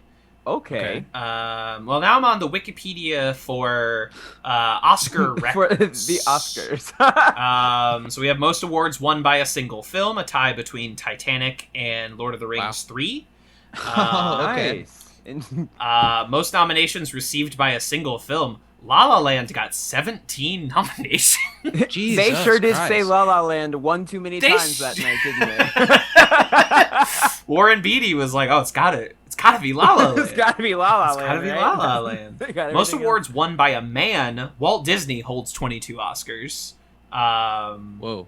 He insisted that if anyone in this studio would take home an Oscar, it would be him. That's a parenthetical. The Wikipedia. That's some sort of editorializing. I didn't else. Somebody, necessarily they haven't need. caught that one yet. Most awards won by a woman is Edith Head with 8 Oscars, all for costume design. I knew it had to Okay. be. So she's most wins. Isn't that the one 8 who they Oscars is like a ton. 8 based Oscars? Edna Mode off of? Oh, is that true? Well, let's look at a I picture. am you say, fairly Steven? certain that's a real That- thing. That they base Edna Mode off of her. You know, I am Ed- looking at a picture, and if Looks like her, if right? Edna Mode was not based off of this person, I would be shocked. if Edna Mode had not been based off Edith Head, I would be bowled over. You really know your Incredibles facts, don't you, Steven? I do. I spent a lot of time reading Mrs. Incredible fan fiction, and every once in a while I like to slip in some fun facts in between panels. Yeah, so it seems less suspicious Yeah. that you're reading that sheer wattage of Elastigirl. I read the fan public fiction. train friendly version where it flips between. I can just do a You quick read the swipe. safe forward tabs. You have safe forward tabs. Exactly. Okay, yeah. I mean, makeup extraordinaire Rick Baker, 11 nominations, 7 wins. That's That's a lot. Ha-cha-cha. That's a ton of Oscars. That's- But okay, Walt Disney won 22 Oscars. Is that what you said it was? Posthumously. that is what it's saying. I think some of them were posthumous. I Okay. do think some of them did. So did the come along only later. him being nominated like stands to this day. He's taken an Oscars for Frozen and shit. It wasn't like if he Yes, worked on the film, is he he still was And the taking best taking the the original trophy. song goes to Walt Disney, who's not here Still tonight to raking those accept. in. So- That's right. Only 3 films have won the Big 5: Best Picture, Best Director, Actor, Actress, and Screenplay. So that's tough to do. That's tough. What are they? That's the full run. What are they? Godfather? No. Well, I mean, The Godfather does not have a strong enough female lead to That's qualify fair. for Are there Best women Actress. in The Godfather? It was like a Shakespeare. thing, right? There are like 2. Ah. There is Diane Keaton. One of them's as Al Kay. Pacino. Yeah, and Al Pacino in drag. He's very good. He wanted that sweet Oscar. No, of course it is The Silence of the Lambs. Oh yeah, Okay. okay. One Flew Over the Cuckoo's Nest, Good one. and It Happened One Night. So I those haven't are. seen that one. It has aged poorly. I did actually watch it last year, and has sort of effectively been obliterated by the passage of time. It's one of those movies from 1934 where you're like, oof, yikes. That sure was a while The ago. gender politics of this, and again, Wow, they really didn't like women back then. boy, they huh? really thought talking down to women was hilarious, huh? They thought that was a laugh fucking riot. I don't know. Do you think You that guys ever audiences watched The were King of just Queens? I think that stuck. Yeah, it stuck around for a very long time. Do you think that in like the 30s, audiences were like in the movie theater, like, yeah, hit her! Teach her how to dunk a donut in coffee. Which is a scene in that movie where he's like, you don't even know how to dunk a donut. Who taught you how to dunk? And he's like dunking the donut in the coffee. I'd give that screenplay an Oscar. That sounds great. Apparently you would in 1934 because everybody else did. I watch a lot of old movies. I'm a film buff, and some of them you're like, wow, okay, that's pretty good job. It's pretty progressive. Yeah. And some you're like, hey, yeah, oh, oh. Then you watch a Charlie Chan mystery film, and you're like, wow. It's a hurdle that I desperately want to climb over as I get older, but I always just have this like, it feels like homework wall when it comes to certain films or certain eras of film. But I love film so much and I want to learn more about it. And it's also equally difficult to stay current with as much as coming at us all the time. So it's a hard thing to fall into. Yeah, no, it's remarkably possible. As someone that attempts the same thing and, is at the movies all the time, and I'm a coastal elite, so like in New York, basically Sure. every movie comes Go through see here. whatever you want. Exactly. And we have a lot of different theater options. We're not just choosing between AMCs. I have to drive like 2 towns over to get to Take a out to movie an theater. AMC. That is Oh, honestly because, like, the something that will mall's keep totally me... closed now, right? What did you say? Is the mall like totally closed now? Like everything in it? Yeah, there's no movie theater in our town. It's a mall. I have Wow. to drive 30 minutes to get to a movie theater. That's gross. Yeah, it's disgusting. That's honestly something that I'm will so keep sorry. me in New York City much longer than I should. That's something... It's nice being in Chicago and having like options. That's something I don't remember, except when I was little and there were 2 theaters, but one of them showed like older movies for most of the time. That It was like the open $5 around. poor people movie theater where you could see the movies from last You Old year. want to see people Ice Age matinee. again? Mhm. And I was like, sure. Yeah, I guess so. I mean, damn. I'll see one of the first 3 Fast and the Furious movies again. Those are the ones Oh, they wait, can I afford already to own buy. them. Doesn't really matter which. Yeah, it doesn't really. Tokyo Drift, too fast, can't lose. But I'm from rural Missouri, and so growing up, we started with a one picture house, like one screen, and it was run by very Christian people, so there's a lot of movies that didn't come through at all. And It's still kind of cool. I mean, it was kind of cool, and it was like this old. It was the Bell Star Playhouse, and there was like a stage, and there was all this cool. like Old West decorations, and you just had to wait, 3 or 4 months for the new release to come through. So I could see Harry Potter and the Prisoner of Azkaban. I just had to wait. For Ice Age to stop playing. Or Ice, exactly. I had to wait. Oh, Ice Age ran the fucking gamut for 13 straight months. It was unbelievable. I'm surprised that one didn't get the big 5. Well, and it's tough when they keep intercutting the women Harry in Potter Ice movie Age? with clips from Kirk Cameron's Left Behind. It's really tough to follow at that point. Yeah, it's really tough once you've seen Fireproof. It's like, what's That's a fair point. Fireproof? What's going to follow Fireproof? Wow. And but eventually there was an 8-screen a Marcus B&B theater that came through, and There we so go. then we started getting the updated movies. And if you wanted to drive a little while, there was a $1 movie theater that they Wow. obviously got their movies real fucking late. But it's like, well, shit, I will pay $1 to see Looper. Sure, of course. Hey guys, Mr. Deeds is coming. It's 2012 and we're finally getting Mr. Deeds. This guy, he's poor, but what if he became rich? We give him money. He was rich. Huh? He has a foot. Throw a Schneider in there somewhere. He has a foot. Stab Yeah, throw some racist Rob Schneider caricature in there somewhere. Yeah. What ethnicity has Rob Schneider not played yet? I think at this point, I don't even know what Rob Schneider actually is. I think because I think he's such just an white. alien. I think he's just regular white. Like whatever. Some Easy?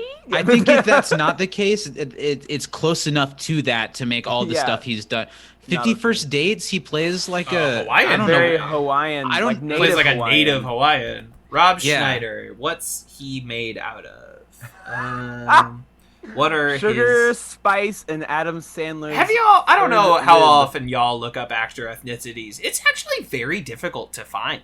Like what their IMDb sometimes is good about putting it on there, but Okay. that's the only place I ever find His anything. father was Jewish, but I don't know if that's culturally or or religiously. Or religiously. It's tough to tell these days. Oh because my they are God. different. And he says his grandmother was a Filipina, but it might be one of those like Johnny Depp situations where it's like, yeah, sure, Trying to you're explain one away. but you're white. 30 Yeah. second, yeah.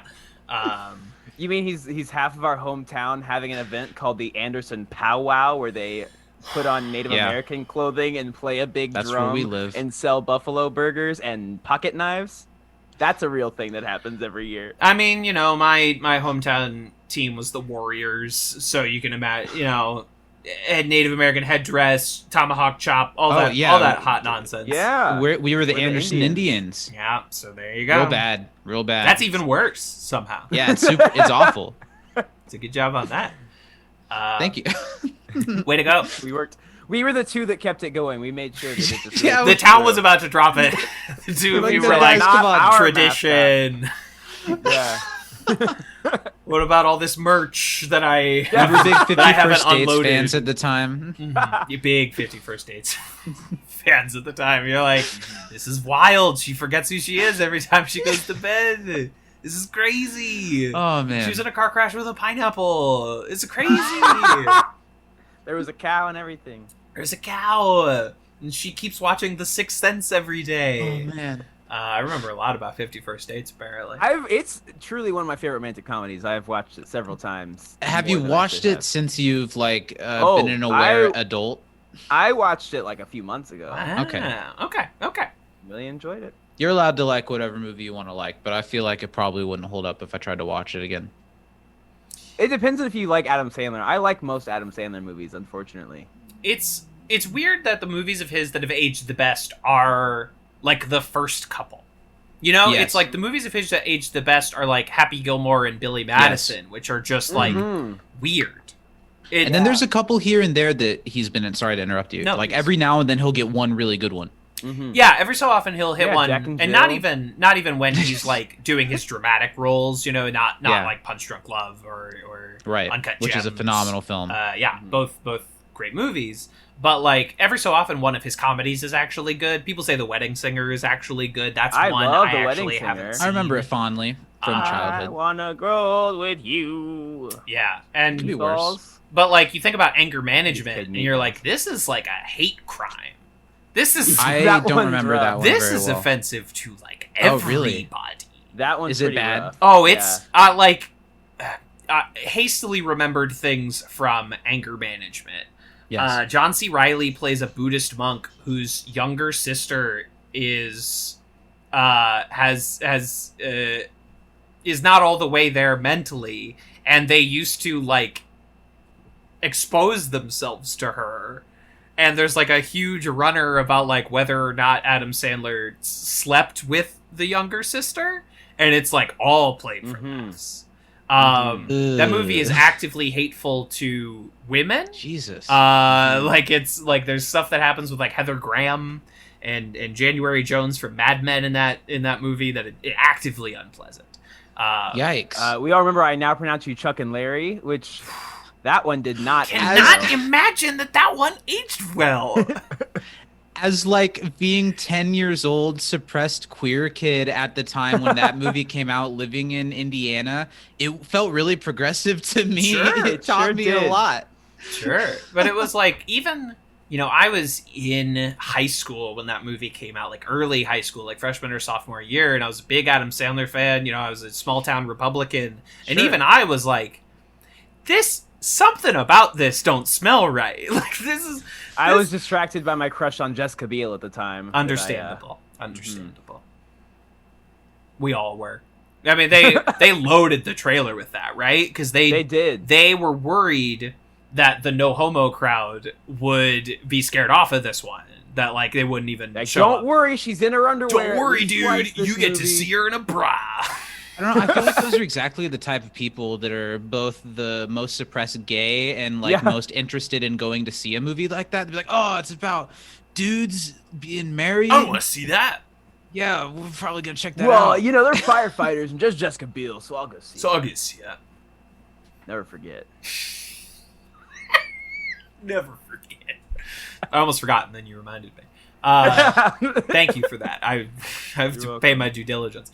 But this is, Yeah. of course, the interview portion of Advanced Community Studies. Yeah. And I think we talked about all the stuff we were supposed I think to talk that's it. about, right? This was great. Thanks for having us. Put your plugs down, and Yeah. So, but I'm thrilled to be joined by two lovely folks, the hosts of You Can't Disappoint, a podcast, a rival community podcast. We'll take you down one of these days. That's right. Well, we're almost out of episodes, so your Yeah. time is coming. Yeah. We will soon be weak, and the king. It's really will be our deposed. plan. I don't think we're the king. I think there are a couple others that are above us, but we're in there. You'll take down the royal vizier. The but, prince. No, We're coming for you, can be the Jafar. prince. Oh, the clown princes of community podcasts. Great. But I'm thrilled to be joined by Zach and Steven Thanks. of You Can't Disappoint, a podcast. Welcome to the show. Honored to be had. Yeah, I'm really happy to be here with at least one of you, and You know who and you it's- are.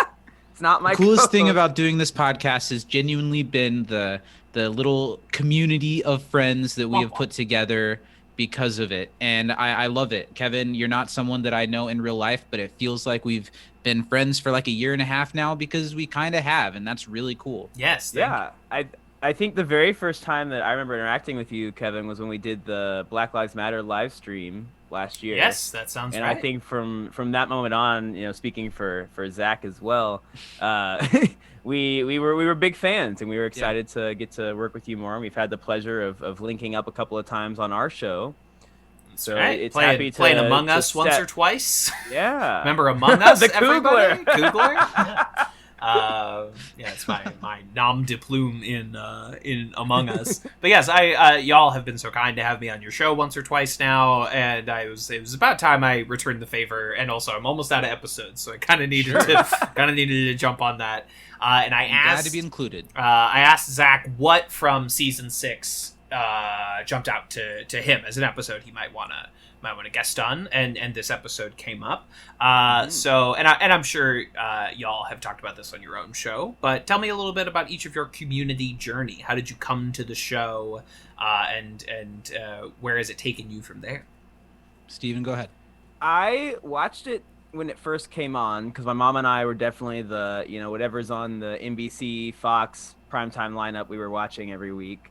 And I probably watched consistently through until probably around season 3 or 4, but I definitely wasn't aware of all the extra stuff that was going on. I wasn't on social media.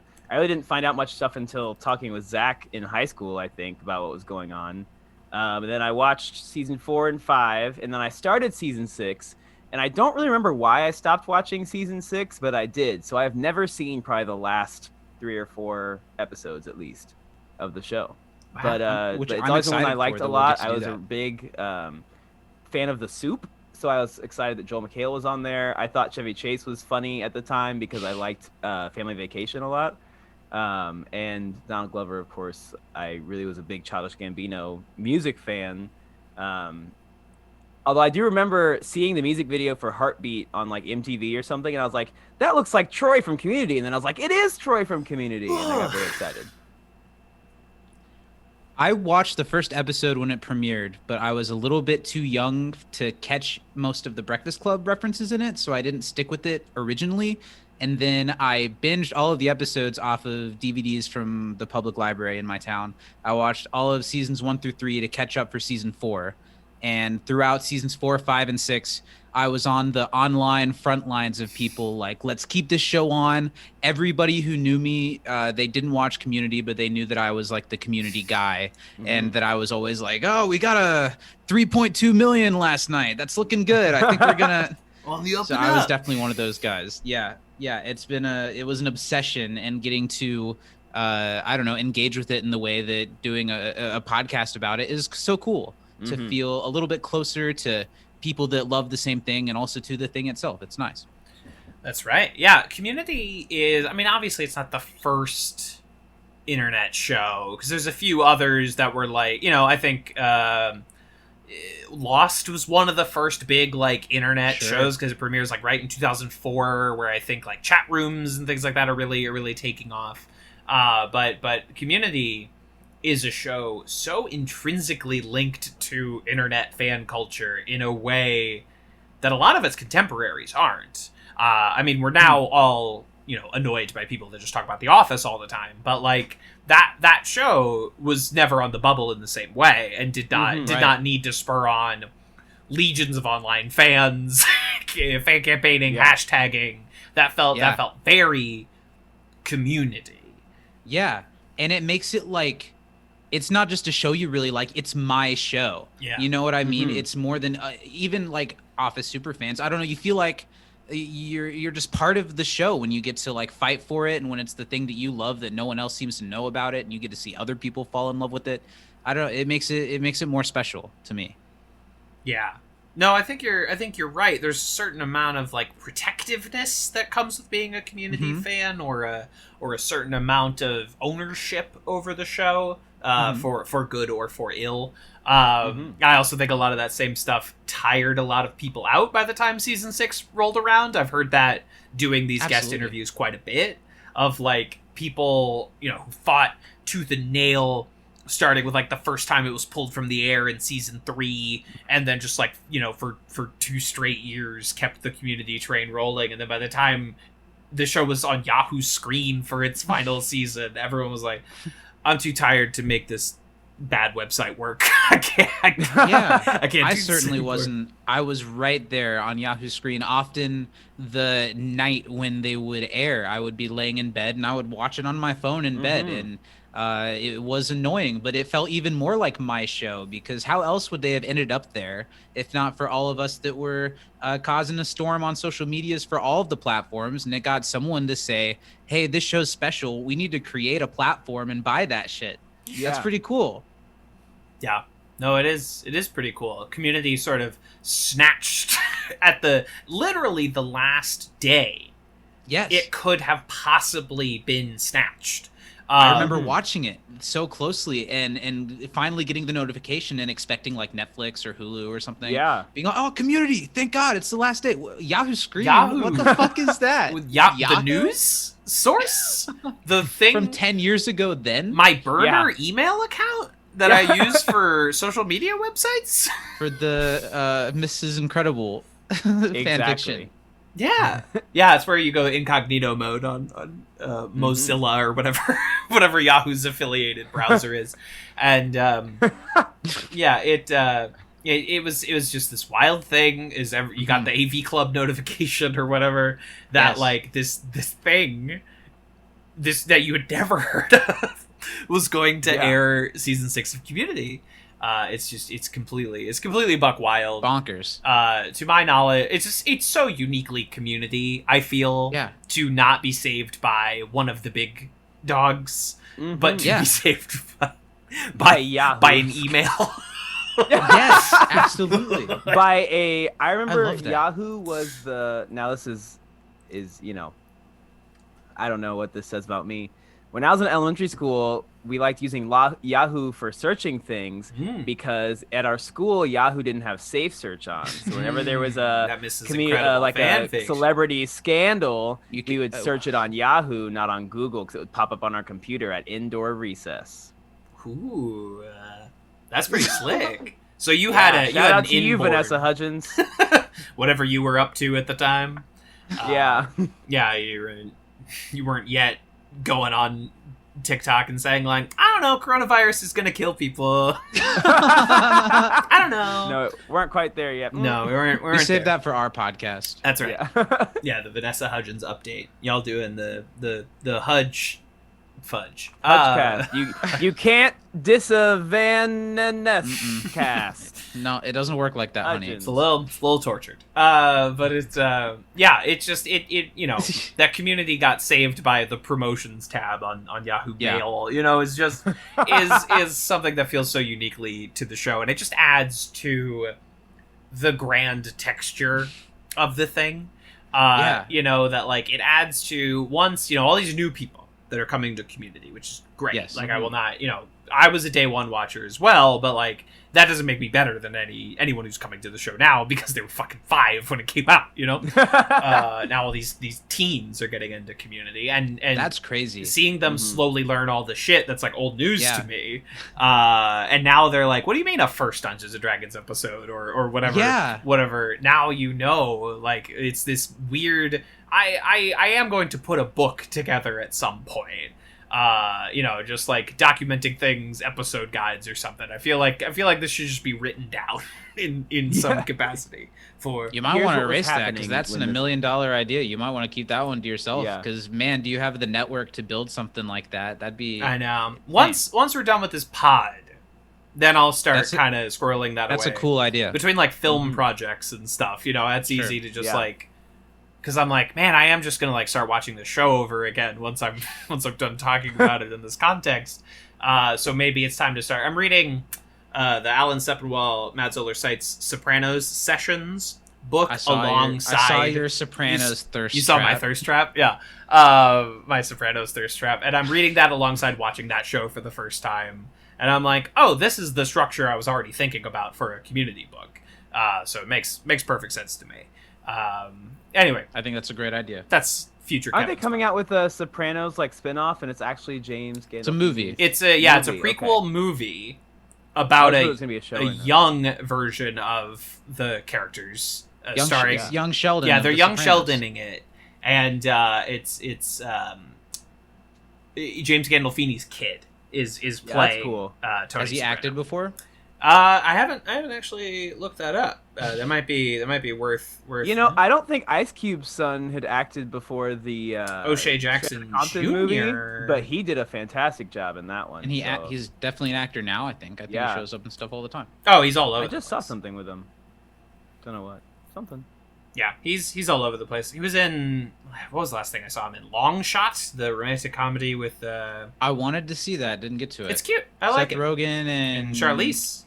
Yeah, Yeah, it's Ooh, cute. I love The me best- some Charlize Theron. The best straight up romantic comedy in a long time. We don't Sure. get a lot Okay. of straight ahead romantic comedies anymore, and that was a good one. Michael Gandolfini is Tony Soprano. Yeah, he's done other stuff. He was in Cherry, which I didn't see.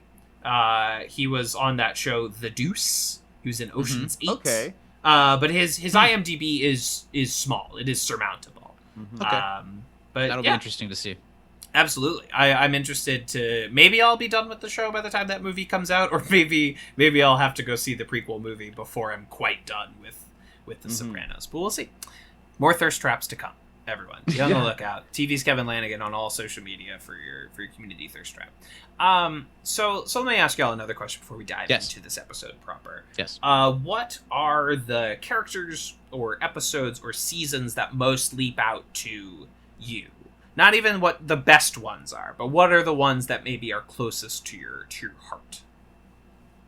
For me, I like Troy the best. He's my favorite character. I think that was a big part in me, like, not watching the end of the show. Was, after Troy left, I just wasn't totally as in love with everything. I mean, I still love all the characters. I think it's great, but he was kind of a big reason why I liked the show so much. So I think, especially after we just finished going over season 2 on our show, Troy really stands out to me, always and forever in my heart of hearts. Season wise, it's not my favorite season, but season 1 just feels like home to me. It's so comforting. It's there are certain seasons of television. The first season of Arrested Development is one for me too, that I could just like put it on, press play, and watch it intently or not, and have like the best day ever, and just feel really, really nice. And character-wise, I love the Dean. I think Dean Craig Pelton is one of the best characters in television history. So I have a lot of love for the Dean, Troy, and Abed as well. But it was the whole cast. You can't beat every single character have standout episodes that make arguments for them being one of the best members of the group. So it's such a good spread. Yeah. Absolutely. There's a great Dean episode we're going to talk about today, too. Absolutely. Yeah, the Dean... they add Jim Rash to the main cast in season 3, where now he's in the opening credits. And he's around, but I don't feel like his part is really that much bigger in season 3 than it had been in season past. Like, there's still episodes he's not in. He's really just kind of utility player, but I don't know, maybe he won the Oscar. And they were like, shit, we need to lock this guy down. Give him some money. Put him in the opening credits. Like, come on. I like to think it was more because I just think Jim Rash is such a stellar comedic performer. He's unbelievable. That when they give him bits and they're the funniest bits of the episode, often they were like, we need to get this guy on the payroll and have him all the time. I think he's in it a little bit more season 3 onwards, but just because maybe they're making some more effort to have a scene with him because we've got him on the bench now, so we've got to use him. We have to pay him every episode no matter what.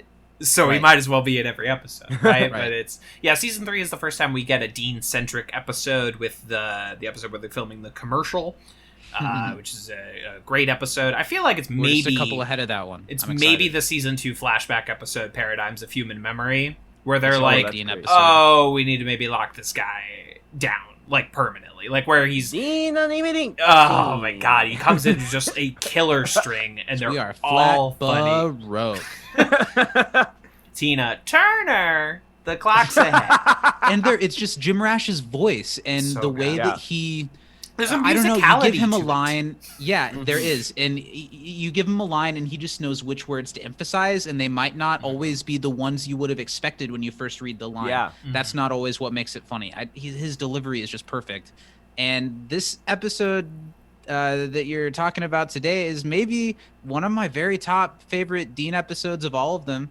I could maybe argue that it might be my favorite. Revisiting it, it's a really good.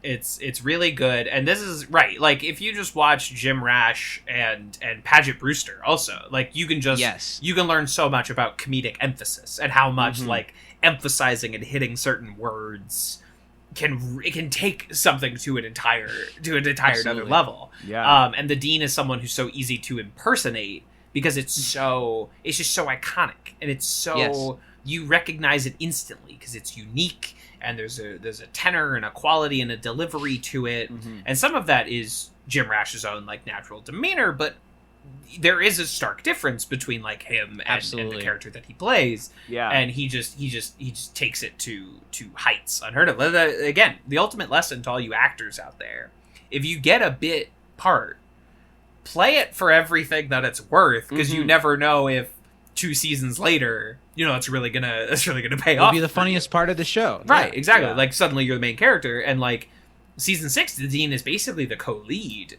I've been arguing as we've been watching it that, like, I feel like it's something they didn't quite do in season 5 after Troy leaves, where it's like, no, the Dean is the natural fit to become just like your ultimate dumb guy joke machine. Yeah. That Troy was.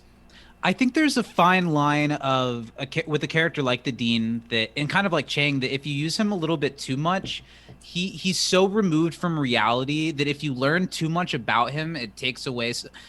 What I love about the Dean is how vague all of the stuff about him is, and I think they still did a great job in season 6, but they do walk a little bit closer to, like, I don't know, making him less of a caricature, which I think that character is best suited as being. But this episode, I think, is the perfect example of a lot of Dean in the perfect way. I think something I thought watching it this time, the way that it fills in, if he's been texting this number thinking it's Jeff, how long has this been going on? Yeah. Right. There's the moment where he walks in and he's like, "Hello, everyone, Jeff." Jeffrey. And it made me think that happens every time he walks into a room with Jeff. Has this been Wow. going back years? Is this why the Dean like touches Jeff on the chest all the time, because he thinks they've really got a little thing going on the side? I'm sure. Wow. It That's just great. it's like a great Very well twist. It could've. recolors the entire Yeah. narrative, Like the Sixth Sense. It just like it ripples back through the entire Yeah. movie. You're absolutely right. It's such a good bit, and that moment So funny. where Annie's like, "That's not Jeff's number," and the Dean just has this like moment of realization on his face, and then he's like, How could "Jeff, I be how so could you give stupid?" Annie a fake number?" It's just beautiful. The timing is excellent. It's such a good like character moment. It's just really it hits so strong. A phenomenal Dean episode. This whole runner with the olives and him being the catalyst to don the new like leader of the Yakuza is so I funny. am not the Dean. That quiet, mournful moment. I think we all are sometimes. It's so great that it's a perfect runner throughout this episode. This isn't the first time you've done this. Is this code for something? I don't know, and I don't care. Oh my goodness. But yeah, what are you man. Zach, I assume you pulled this episode out because it stands out to you amongst this season.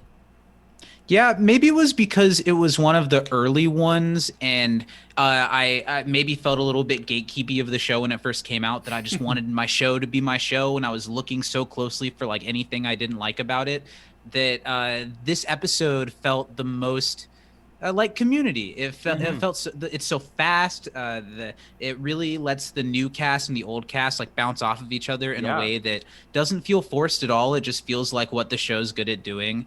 I think this episode showed to me this time that I think in season 6, the writing is honestly better than a lot of the other seasons, just based on joke and dialogue writing. I think the stories might be a couple steps below from where they used to be, but I think as far as the writing, and there's so many speeches in this episode that are delivered perfectly and so funnily that I don't know. I just think it's a really solid episode. I love this one. It's one of my favorites of the season. It's a great one. The Frankie Hope monologue at when they're rifling through the files, and she's like, "Oh, I never hope. Hope is pouting in advance. Hope is Faith's richer, bitchier sister." And she's just it's just like this great unfurling speech by Paget. She has so many. She acts it so well too. I loved watching her face during that moment, because you saw her mind go through all. It just didn't feel like a rehearsed speech at all. It felt like she was coming up with this as she was saying it, and I thought it was acted tremendously. Paget just fits into Community so well in ways that I think they tried to do with other characters before and did a pretty good job with it. But Paget, for some reason, just fits so perfectly. Yeah, I like the pairing of her with Annie in this episode, because I think that they kind of she and Alison Brie just bounce off of each other so well. Mhm. And, you know, Paget's obviously older than Annie is in the show. And so there's that kind of like dynamic that I think plays really well. Same thing with Britta and Elroy. Britta and Elroy together, I think, is a hilarious combination, especially drunk Britta and Elroy is just hilarious. I think it's so funny. It's really good. Elroy has some really funny moments all throughout it. I love his speech about, well, back when I was younger, I I'd say, remember when that candy 50 bars cents could were give you a 50 candy bar. cents. Or the couple of things like, hey, Elroy, our friend just left and we're kind of sad. He's like, oh, you people are close. You Just guys the way that close? he Yeah, has that you was guys so close? funny. a different type of outsider vibe than Frankie does, where he's often commenting on, I don't really know these people. I don't have any Yeah. emotional attachment to these people. Whatever's going on here is weird. I really like the way that he fits into this one a lot. Absolutely. And I think that, especially, you know, comparing it to where we are in the show, where, especially in season 1, Pierce kind of delivers those, okay, I'm old, so I'm out of touch with the thing. I don't know you guys super well. But I think the way that Elroy does it is really funny here, because he kind of is filling a couple different shoes at this point in the show. And so he's getting like a couple jokes that maybe would have gone to other people before, but he just delivers them so well. It's great. Yeah, they do a good job, I think, in this season of bringing in these new characters and integrating them perhaps a little better than we did with Hickey. You know, where Hickey always kind of felt removed, but we still... I love Hickey personally. He's great, and having just I rewatched agree with it, you. like, Banks kills every season, but there's something about Hickey that never quite blends, and it just never, you know, I understand bringing him in as, like, the new Pierce. It just, he was a he's- tertiary character. He wasn't like a part of the He's group not at as all. integrated as Paget and Keith David end up being. Absolutely. And they have, you know, so and it's not a 1-to-1 replacement like it kind of felt yeah. with Hickey, where it's like, well, Elroy, you know, he's kind of like a moral force like Shirley, but he's silly like Troy, and he has like Pierce's out of touchness, but he doesn't have the Exactly. shame that Pierce had about being out of touch. Elroy He seems like a decent guy. yeah, he seems like an okay dude, like overall, which Pierce often proved not to be. And then, you know, Paget, you have like, okay, yeah, she's a little prickly, so she's kind of, you know, a replacement for X character Y. But they do a good job of bringing in new characters without it just feeling like, here's Yeah. new Shirley. Here's Yeah. yeah. Yeah, let's all sit in what I just said. I like that. Let's just Let's Ask say in the that. afterglow. Let's just ruminate on all my wise. I will community say, details. having not seen a season 6 episode in a while, seeing the opening card was a little sad because there was a lot of space there. A lot of empty spaces, a lot of drawings without I respect names. that they keep the length of it though, because that theme song is so essential to Yeah. make it feel like an episode of Community. And Completely. the way the theme song ends and bleeds into the opening shot of the next part, it's so essential to the show that it is a little sad to see like the drunk banana or whatever that Like the they've flamingo. replaced someone's name with, but I'm so glad that they kept the length of it. Yeah, I almost, it's just a money and like contract issue, but we just like, I wish we could just get Paget and Keith names in there. Like, why? Absolutely. You just pay them a little bit more for that contract, but I guess that's what keeps. Or like it's a show on the internet. You can probably put whatever you want on there. I don't Yeah. know. SAG-AFTRA, they'll come after you, dog. You don't Sure. mess around with SAG. Sure. They'll make your life a living hell, and all that. Like the order that you see people's names in is all like negotiated by, you know, shadowy figures that have nothing to do with the show. That's why And it'd be respect- unfair to Keith and Paget if you throw them in there without giving them the full serious regular treatment like everyone else does. Exactly. You gotta We'll right see. because they're still in the post credits. You know, like you have to wait for like the end credits to roll to see their names on the show. Well, that's why I respect Murder, She Wrote, starring Angela Lansbury, because their opening credits are in alphabetical order, so it takes all the pageantry and ego out of it. That's how you do it. Something that always, now we're talking opening credits. Something that always bothered me is when I was watching something like Smallville, and a character Okay. would leave the show, Yeah. but they didn't want to pay to design new opening credits, so Yep. that actor Would just keep stayed in the appearing. opening credits for a long time. Like after PD left for seasons, but they're like, no, we can't afford to change the opening credits. Can't afford to open up Adobe This was the Premiere CW Pro of and yore sub before it they in. actually made money on their It was when the superhero shows. WB, you know, and it was like, Oh, wow. we're doing a Superman show, but he can't be Superman. Yeah. Yeah, his name's Clark, and he has lots He's of in powers. Smallville, but he can't put on that S until like the last shot. Like it's. I mean, isn't it the same way with the superhero shows they do now that they can only be certain things? Hello? Is your house Do you on need to fire, go? Zach? No, we're good. My significant other is cooking dinner. So Oh, okay. Well, that's good. to be expected. Again, I ask, We're is your good. house on Is fire? your house on fire? That did not answer the question. If it is, it's someone else's problem. Oh, great. I'm no, podcasting. yeah, bigger things are being done. Our apartment's really small, and the smoke alarm can't be unplugged, and it's wired into the wall, and it's right next to where we cook. That sounds. So anytime. That sounds terrible. Yeah. Anyway, sorry to interrupt. You're all good. I can't. I don't know. We were talking about like opening credits or something. I completely lost whatever train of thought. Oh, the CW superhero shows, right? Is that like now they're obviously. I mean, it's what the CW has built its fucking ground on. Yeah. Now it's like 80% of the CW Yes. is DC superhero shows, but also despite superheroes being fucking everywhere all the time, I still feel like half of these shows are ashamed to be based on colorful baby books. Yeah. So like, Oh, sure. we have to spend a season where the Flash is not called the Flash because that's stupid. He's called the Streak, which is like, yeah, that's much better. That's so much That's cooler, much better. obviously. Or they never like I'm Fast Guy. they so rarely call Hulk. He has to be like the green guy, the big guy. You know, they never refer to it because they're still ashamed of being based on little baby books. And I'm like, Yeah. what is the point of all of this? Like, we all know what this if you is. can't use the baby names. Use the baby names. Yeah. We have to spend a season where he's called like the Devil of Hell's Kitchen before. Just like, how's that? Just call him Daredevil. We're watching a show called Daredevil. Just call. We know what We know who this guy signed up is. for. Don't stop fucking around. That damn Christopher Nolan ruined it for everyone. That's where it started, I think. Anyway.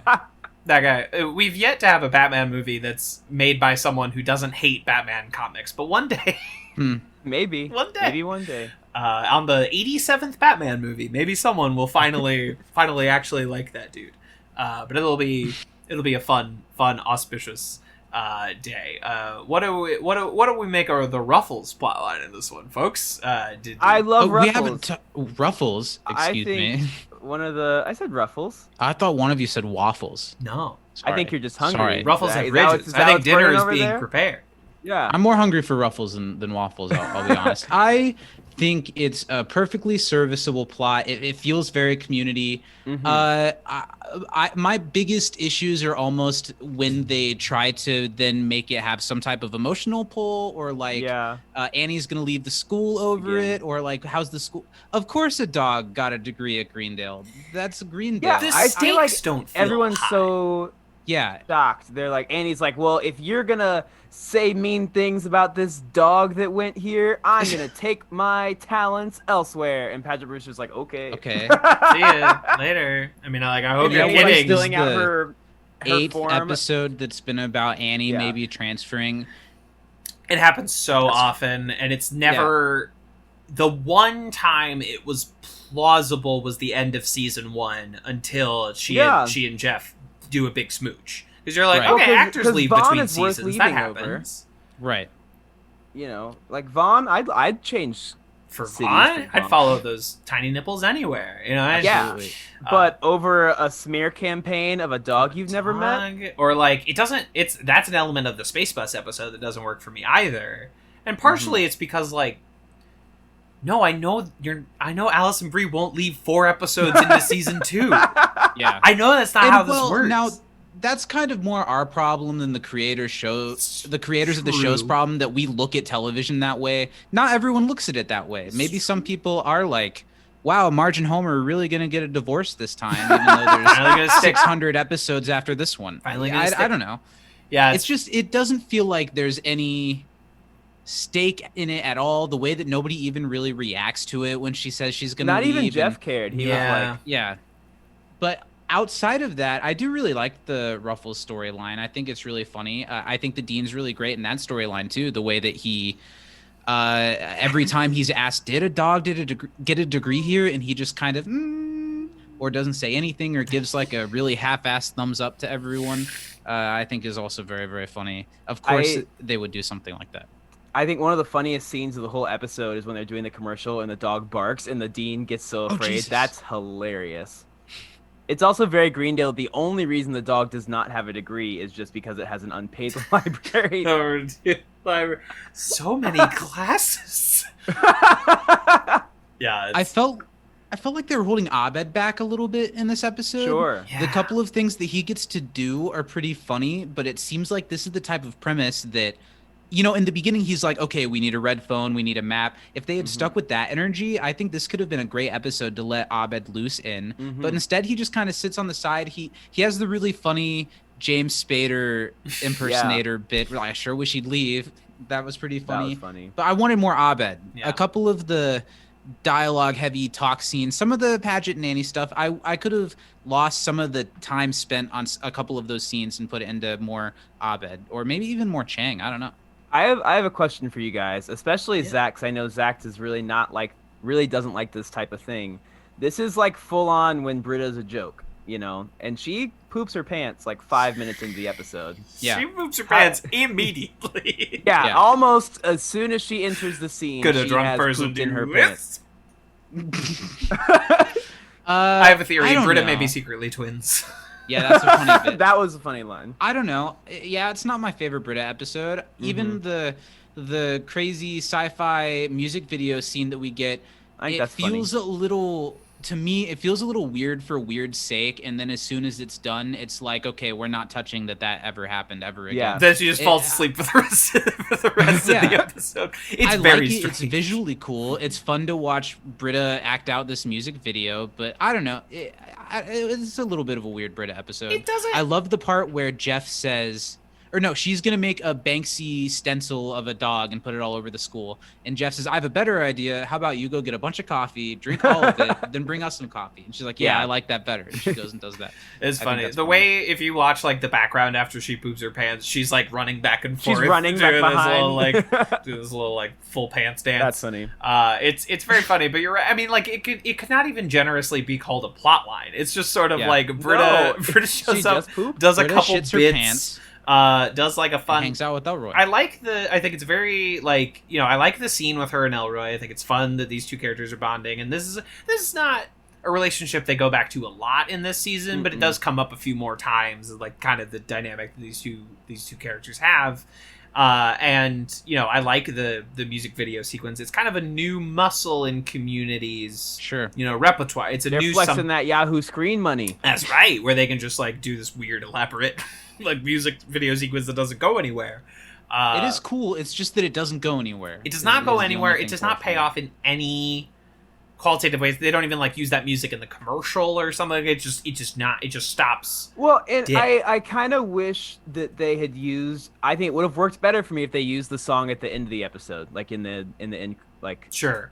the end credits, because it's just like a generic. Now, no offense to the Community background music, is always really great, but it's not, you know, anything to write home about. The credits song in this one. Yeah. Sorry, Ludwig. They just the like.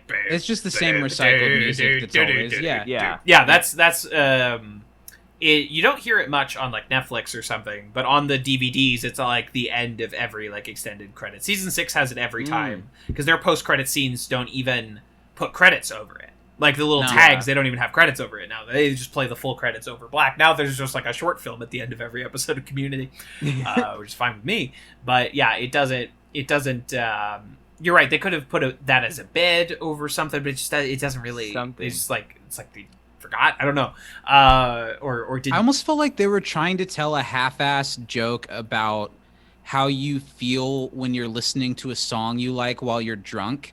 How she like sees herself all dreamily, and then it cuts to her drunkenly, awkwardly screaming the song. Yeah. But even then, I felt like the joke was like 3/4 of the way there, and if they just pushed it a little bit more, it could have been a really nice little thing. Yeah, it was not. I don't know. It's not fully fleshed out. I agree. Nor is like Chang has kind of like a runoff thing filming a porn. I don't know. It doesn't really. Yeah, he was. Now, I like Chang's thing in this one because it really is very tertiary. Chang does to where Greendale. Yeah. That whole thing at the end is really funny. The way that he tells Jeff he's going to do it, and Jeff is like, yeah, okay, whatever. Wait, what? That part's pretty funny. And although at the end when they're all watching the video and the dean is like shielding his eyes but looking underneath where he's shielding his eyes is really funny, and you actually see Ken Jeong's head on a video screen like kind of gyrating a little bit, and I don't know, it's silly and stupid, but Abed's like, what lenses you use? yeah, That's you very might funny. yes. I might be a like genius. these types of Chang bits in the last couple seasons. Give him something, let him get bit by a cat, and let him go do his thing for the episode, and Ken will sell the hell out of it. So I didn't mind it too much. Absolutely, right. There's a lot of good moments for a lot of the characters. I guess it's an Annie episode if it's anybody's. Yeah, But it's really, I don't know. This one for me is kind of like lives and dies on Jeff, Frankie, and the Dean. The Um, Dean, yeah. I agree. You know, Jeff has And a lot of almost good lawyer specifically moments. Frankie in the Dean. Jeff does have some good moments, but I don't feel like he's really the driving force in this too much, other than I don't know, being kind of a foil for Annie. But then Frankie is the ultimate foil for Annie in this one and does a better job at it. Totally. Yeah, I think so. Zach and I give out like an MVP each episode on our show, and I think this one's pretty clearly the Dean for me. I mean, Frankie's great in it too, but it's a Dean W. It's a me. great Dean episode. Yeah, absolutes. Well, thank you both for sharing your thoughts on this one. Yeah, this is not one you show up for the plot. You're like, there's a lot of good gags. Oh, no. It's kind of like a 30 Rock in that way, where you're like, Sure. I'm not invested in the events of 30 Rock. I just think they say a lot of funny things. They do lemon. Yeah, that's great. Yeah. So, Yeah, I agree with you. I think the idea is funny, and the performances and jokes are really, really strong. Honestly, if they just took out the Annie maybe leaving thing of it and let it be kind of a low stakes 30 Rock-esque episode, I would have liked it a little bit better. But when they try to push it towards being this big, meaningful thing, it doesn't work out too well. that's the thing. The writer's room had that parlance of starting with Modern Warfare. They're like, okay, when we do these like conceptual ideas, like what is the Jeff and Britta fucking of this episode? What is the emotional core? Yeah, what is the thing absolutely. we're trying to push through? And sometimes that can be remarkably effective, like, geothermal Cooperative calligraphy. escapism or cooperative calligraphy, right? Like, we do reach some kind of like very profound emotional stakes and makes all of this not feel like fluff. But sometimes you get an episode where you're like, actually, this one would have worked better as fluff. Should have left it as fluff. Yeah. Should have not tried to put those elements in there. It's like when you're watching a good, indie film, and then it starts doing a bunch of movie stuff, and you're like, no, did not need all the movie. This had you had a good thing going, and then you felt like you had to be a movie all of a sudden. And I did not require that. Like the end of Totoro. That's not an indie film, but you're like, You know what? the girl going missing, don't need it. Just kind of like the vibe. It's kind of like these little girls hanging out with this big, bear. Totoro stuff within reach. It's back there. It's fine. Totoro's out of reach. Ain't that just It his is. way? It is. Yeah, out of reach. Just like the idyllic childhood of the Japanese rural countryside. So thank you both for joining. Why don't you take this Thank time you for having to do your pluggables and let the good people know where they can find you and hear you. Yeah, you can't disappoint a podcast. You can pretty much find us anywhere you listen to your podcast, unless you listen to like a really weird, obscure platform where we might not be there, but we're on some weird ones. So come find us wherever we do We're episodes every especially Monday. on the weird ones. Yeah, we're highly promoted on the weird ones. Kevin is wrapping up Community. If you're still looking for weekly Community content, we'll be pushing it out once they're done until we get through the series. And we're in seasons 3 and 4, a really fun part of the show to be discussing. So come hang out with us if you feel like it. You can find us on Twitter at You Can't Disappod, Instagram Can't Disappoint Podcast, and Facebook, YouTube. We're all over the place. If you want my address, send me a message. I'll give it to you. Hell yeah. Steven? I'll also anything? give you Zach's address, Okay. phone number, mother's maiden name, and his first pet. So You can get anything with that. Yeah. you sure can. That's foolproof. If you want to get into the website where I pay my car loan every month, you got it now. That's right. You can log into most bank security checks. Steven, any plugs not already mentioned? You can email us. Hey! if you really are mad at our opinions about this episode, or you just want to shoot the breeze, you can email us over at you can't No, that's not even it. over at can'tdisappointpodcast@gmail.com. So normally on our show, I do the social media and Zach does the email, and we flip-flop today, so I don't know anything. Nice. Love it. All right, and come and find us. Yeah, go find those two. It's a Come lovely... look for us. Walk around and yell our names. We might pop out. You never know. You walk around enough places, eventually. And maybe one Kevin Lanigan will end up coming back around one of these days in your post-community career to talk about one of these episodes. That's right. You never know. I always got things to plug. So it's good to have other outlets to plug things. Yes. And whenever we're done I like with community, that. we're gonna start That was doing good. other stuff. But I don't know what that other stuff is yet. Same. Not really putting those tracks down just yet. Yeah, enjoy it. You're in such a fun part of the show. Exactly. It's season 6. Don't wish it away. One of my favorites. I've been wanting to talk about it basically since we started. So it's very nice to be here. We're taking it slow. We're doing it one episode at a time, as sort of our season 6 defense force.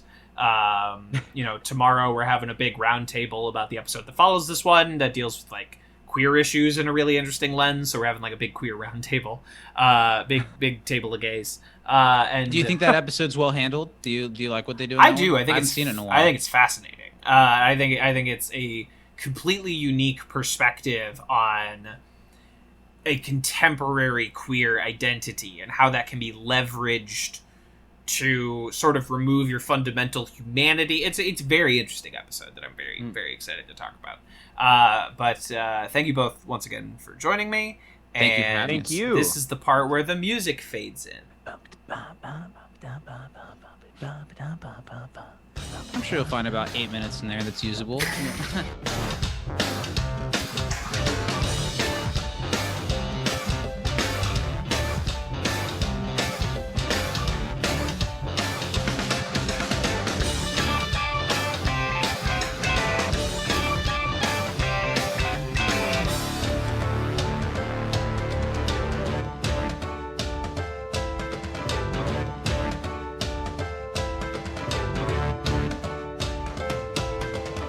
This has been a Talkback Podcast. That was quite a show, very entertaining. Please tell your friends about this show. Boopy doopy doop boop sex. Larry, I'm on DuckTales.